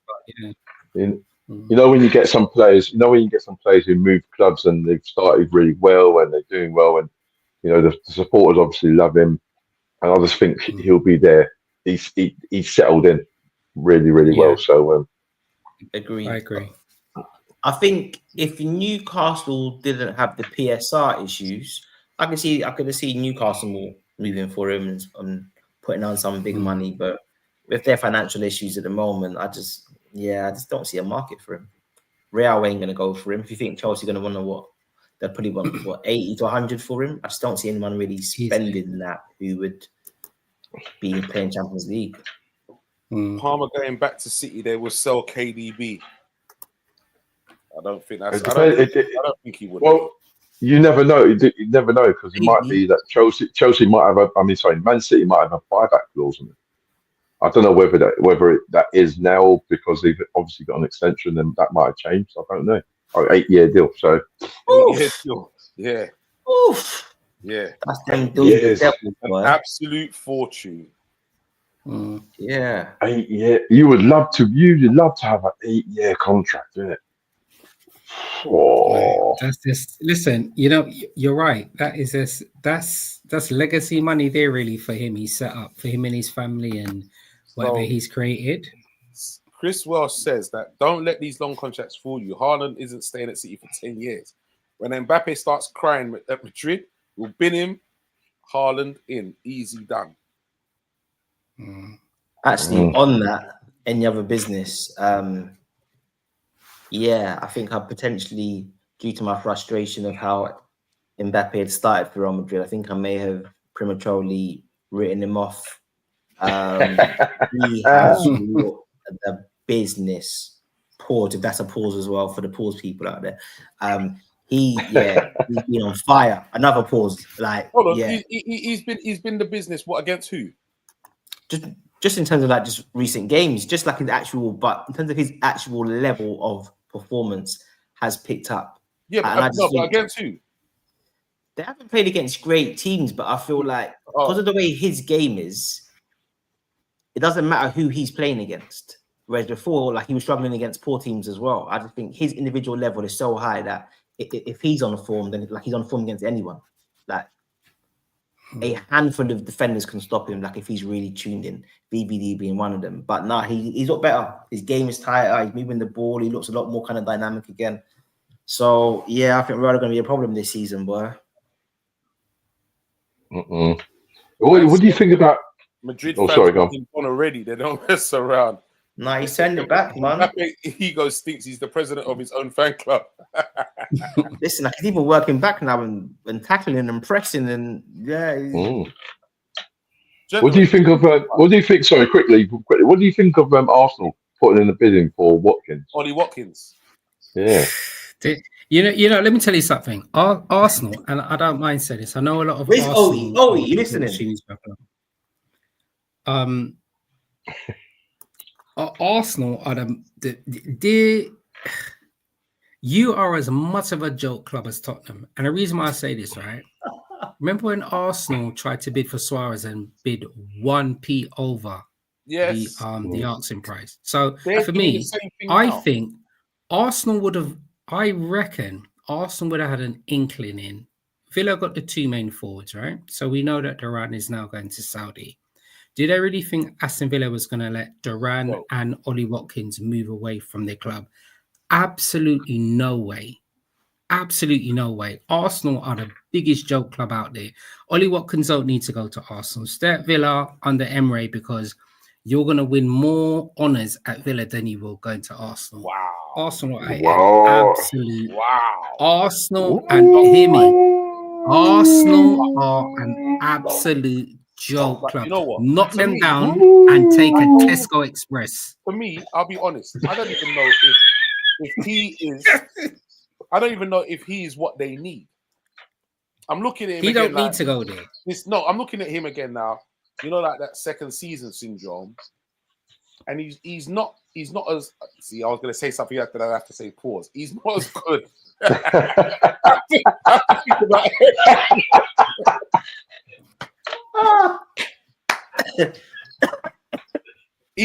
Trust me, he's not looking the same as what he was last season for me. Who's that? Watkins? Yeah, he's not.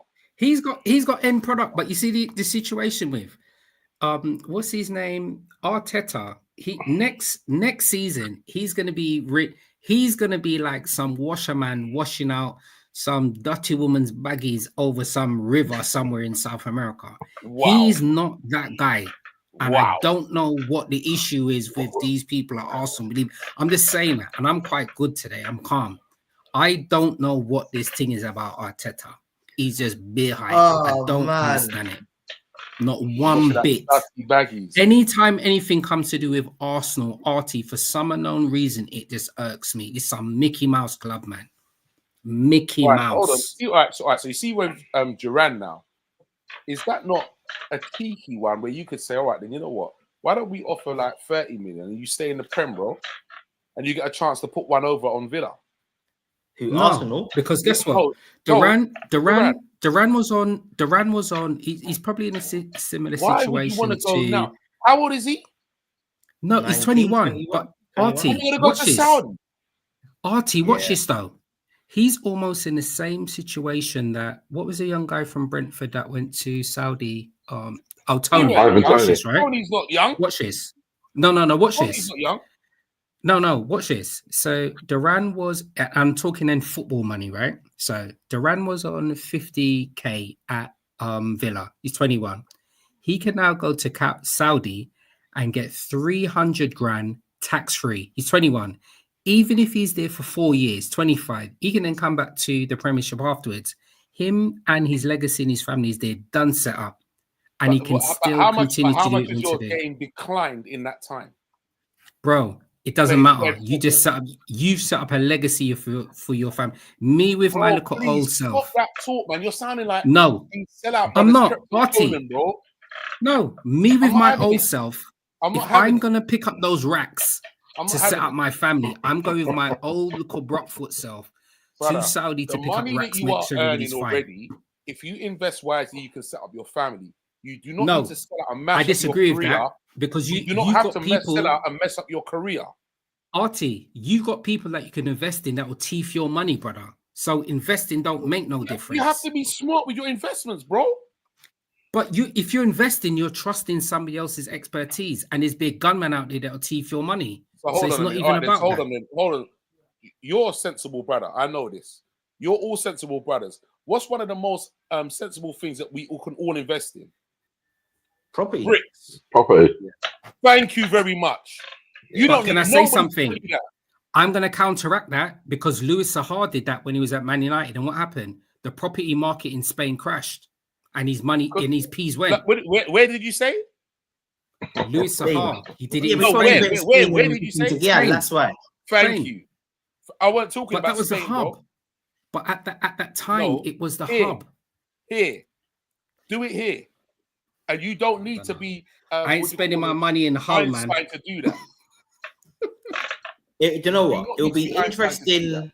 I kind of see both points, and look, I get it. If you're a man who's from abject poverty and you've got the chance to make crazy bread, because realistically, 300k tax-free is probably the equivalent of earning about 500k a week over here, which he's not going to get at all. Well, who knows if he becomes an ultimate gunman, but we just don't see that happening. Well, who knows? I do think Art makes a good point. I think this idea that you can go somewhere and come back, it just depends on the level of football that you're going to be playing at and your discipline in terms of maintaining like your own standards. So who knows? Who knows if these guys can actually come back and do it? But I briefly watched one of the Saudi games, well just the highlights. Al Nasser against the next team, the team that Ivan Toney plays for.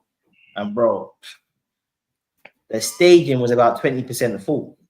Like, come on, man. It's a joke. Like my man said, what's it said? You go to the knees when you got grey hair. You know something? Old knees. Artie, you know something I was going to mention to you, right?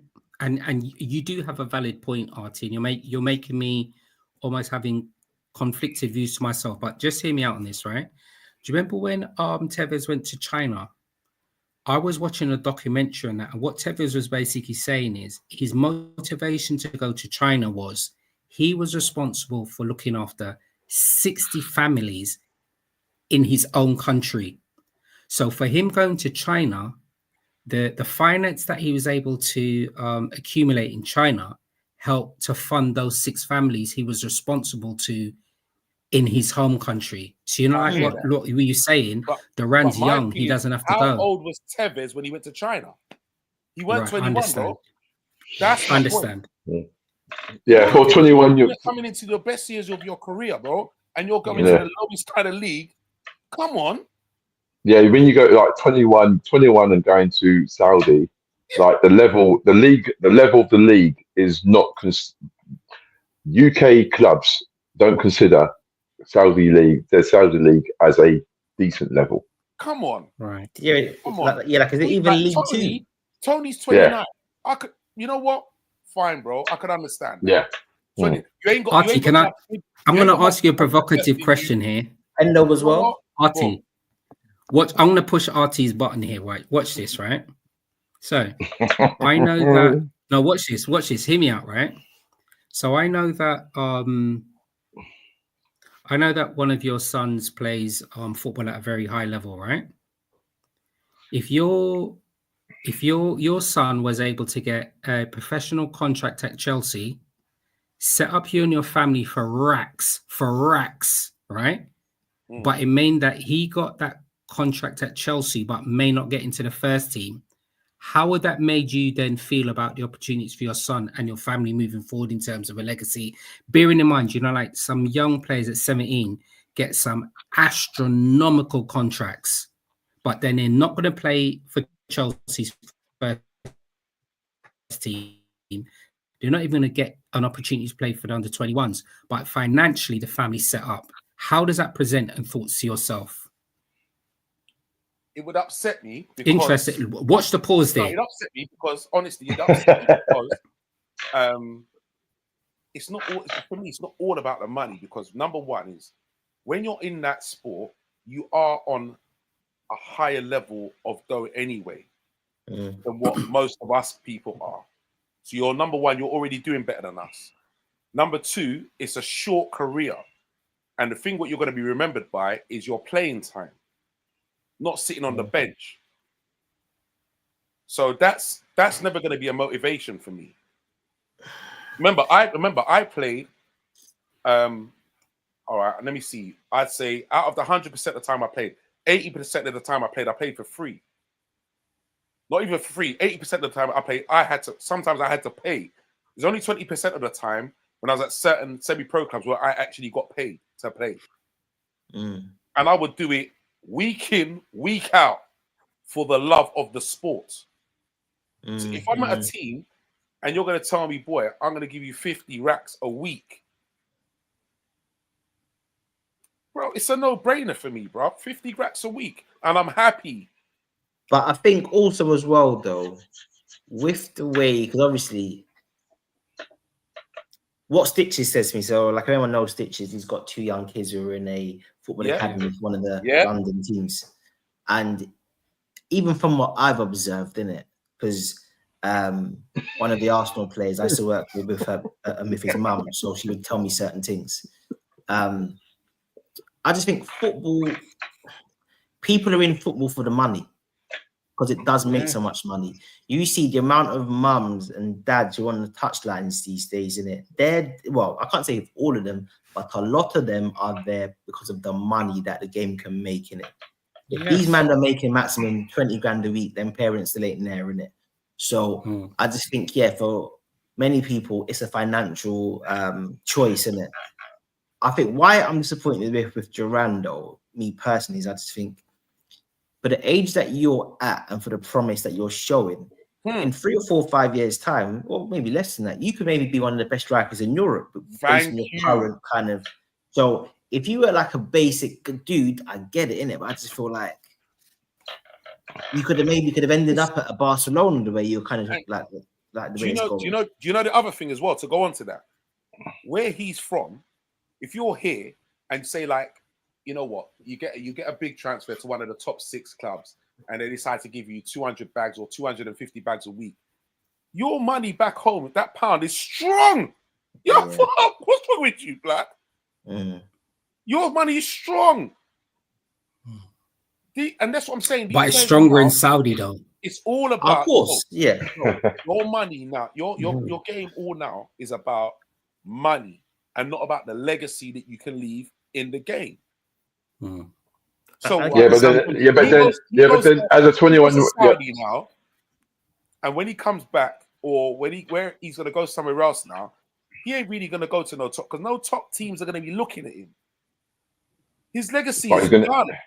He's no one's remembering him. But do you know what, Artie? And you're right. There's so much contrasting things here, right? And we know there is a very, very, very small percentage of footballers that become professional that become elite. All right. So we're Yeah. only giving an example. For Duran, he's professional and he's elite. So I'm just putting it in quotes. He's already made it to that elite level. And I agree with you. What is the next step? Is it about legacy in terms of having honors? Is it legacy in terms of having racks to set up yourself and generations afterwards? It depends on the individual. So, and I think there's all of those contrasting things. I don't know the answer, but I'm just saying to you guys, yeah? I'm just saying to you guys, with my old self, if I had the opportunity to earn between 50 racks to 30 racks to go and play in Saudi with a couple man them that's got big Ben foot like me, I'm going Saudi. I'm just saying that. What? But you, I mean, of course. With my big Yeah. old self. No, but I think, but I think you got to also look at, but you also got to look on the side of. I know what you're saying about the playing side, and by the way, this is a conversation we're having from a player's point of view, and for Duran, where he's actually when he's played, he's done really well. He's been on the bench. He's been in actual fact, the boy wants to play. At the moment, it's not his fault that the only team in the market for him is a Saudi team. So he's then got to make a decision in regards to does he want to wait? It could be Watkins goes and he can wait and he goes in. Watkins don't go, and then he's going to be in the same predicament, sitting on the bench. Or he has another option of saying, "Well, I'll go to Saudi." Regardless, you're going to get the money next one, but ultimately he's going to play. And that's something that I think that's where something he's juggling with in regards to. This is why I stay here?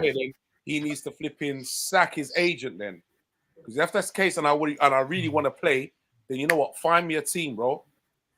And I'll tell you what now. But you know what, Artie, you're right. And sometimes sometimes agents don't have the best players. Liverpool need a striker. Maybe the agent's going to make a lot of money, isn't it? That's what I said about make a cheeky 30 million bid, stay in the Prem, bro. Yeah, but hold on a second. If you remember, West Ham have bid for him twice, and the money that West Ham have put in for him, did West Ham not recently put a bid in for something like 60 million plus? 50. I think the first one was 57 or something like that.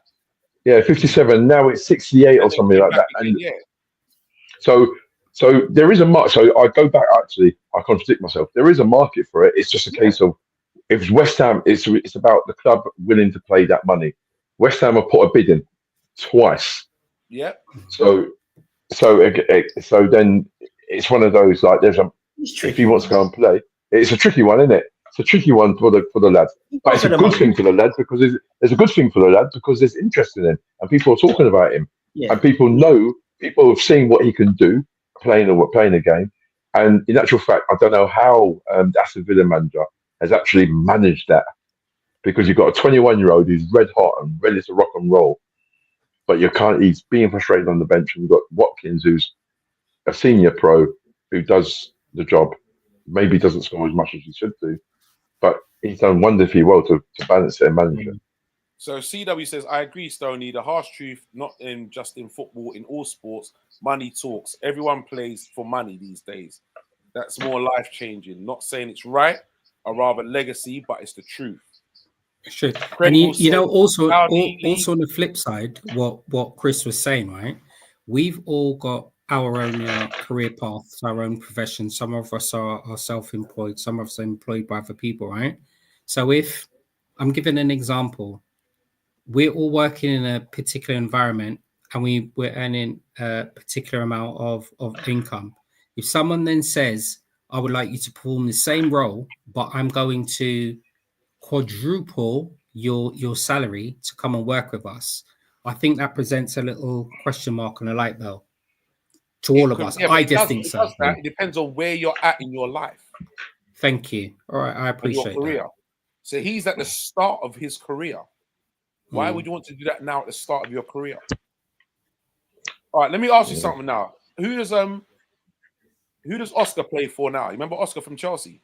He's gone back. He's gone back to Brazil. Okay. Thank you.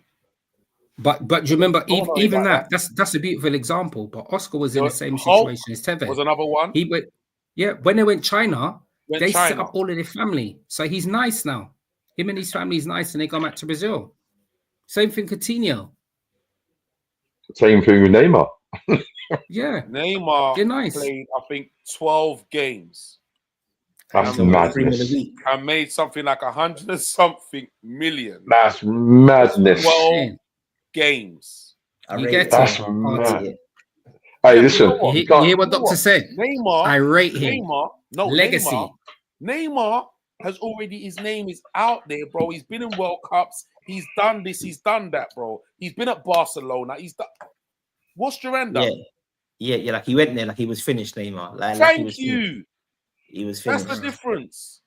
It's Benzema's not about finished. the legacy. Ronaldo's no more, finished, but thinks that he's not finished, so he's carrying on. But yeah. Look, I get it. Football. We're living in a TikTok world right now, you know. Where people don't care about legacy. People aren't talking about the peas, they're talking about the racks. It's sad. It's a shallow world, and it's sad. It's very sad because it just shows you that you can just be bought. Because that league's garbage. Come on. Yeah. Oh yeah. It's worse than the Scottish League. 100. And I know everyone's talking about boxing. It's garbage. Now, but, and that's poor. but Stevie G got a sack as well, isn't it? No. He left. Did he leave?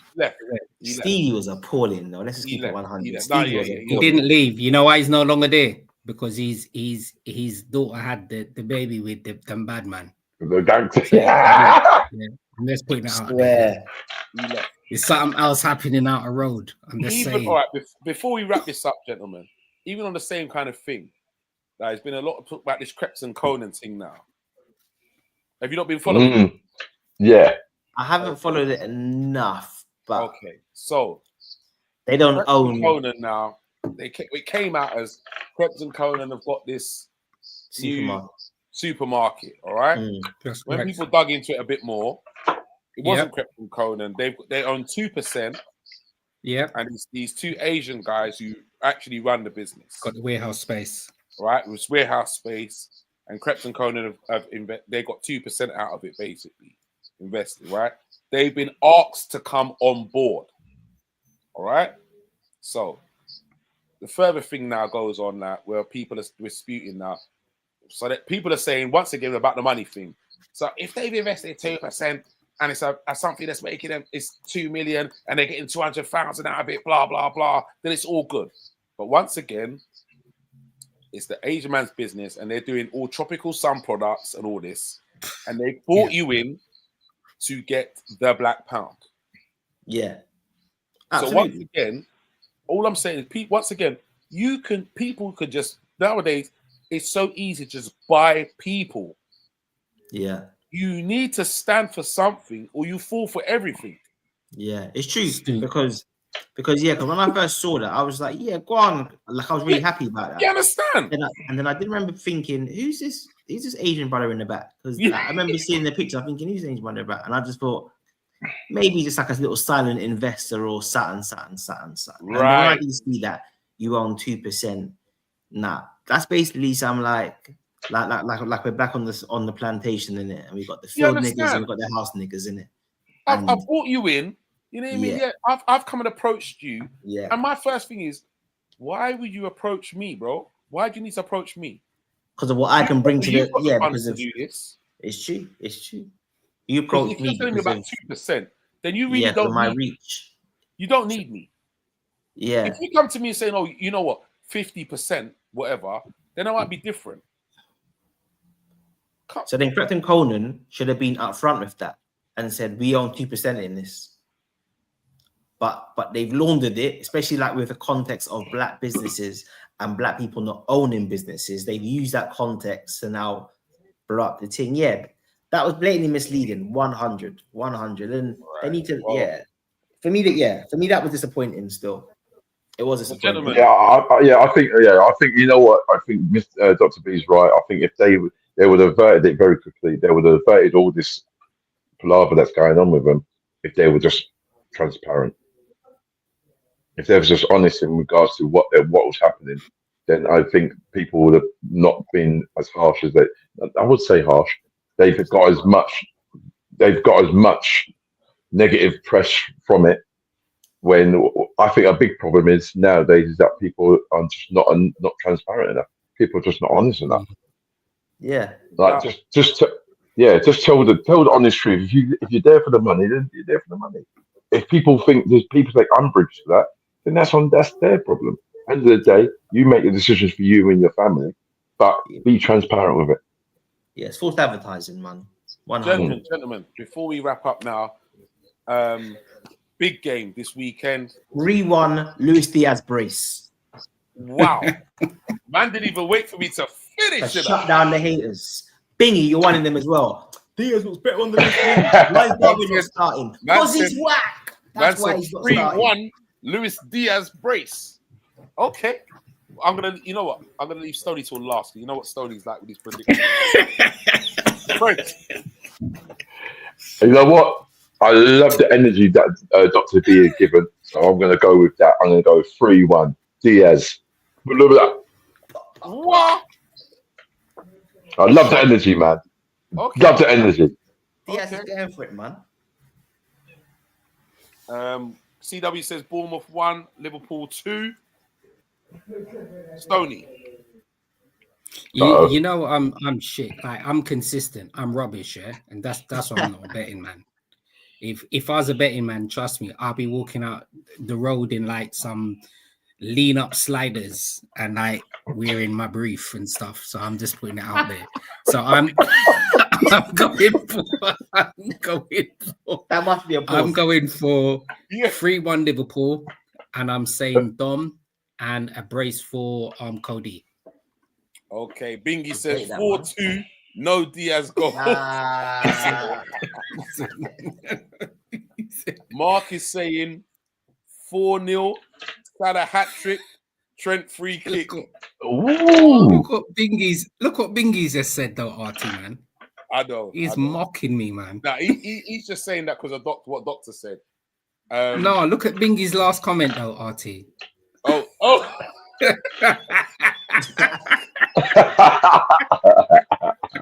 We all know that, man. We all know that anyway. I think it's going to be a tight one. I think it's going to be more like a 2-1. It's going to be a tight one. I think it's more like 2-1. I'm going 2-1 to us. I think we're going to have the quality over them, and I think our midfield will outshine theirs, to be fair. So, yeah. Is that at Bournemouth? Yeah. Yes, at Bournemouth, 3 o'clock kickoff. It is, yeah. Don't forget to do your fantasy points. Oh, yeah. Don't worry about that. Don't worry about that, mate. I don't worry. I don't know if I can take Fiverr out now because he's been bagging me some points, bro. Trust me. Bagging me some points. I ain't going to lie. Trust me. Peoples, I'm going to say thank you very much for joining us and staying with us extra late today. But you know what? The conversation, and we could quite easily continue. There's just so much to talk about. We could just quite easily continue. And it's a lot down to your comments as well to keep us talking, people. So thank you very much for joining us. It's all about Cop Talk. Tell a friend to tell a friend. Like, share, subscribe. Preds, last one in, first one out. Thank you very much, bro. Good evening. We're well into Fergie time right now, aren't we? And Preds, can you just do this for me with a and then turn to the left and turn to the right. Convict.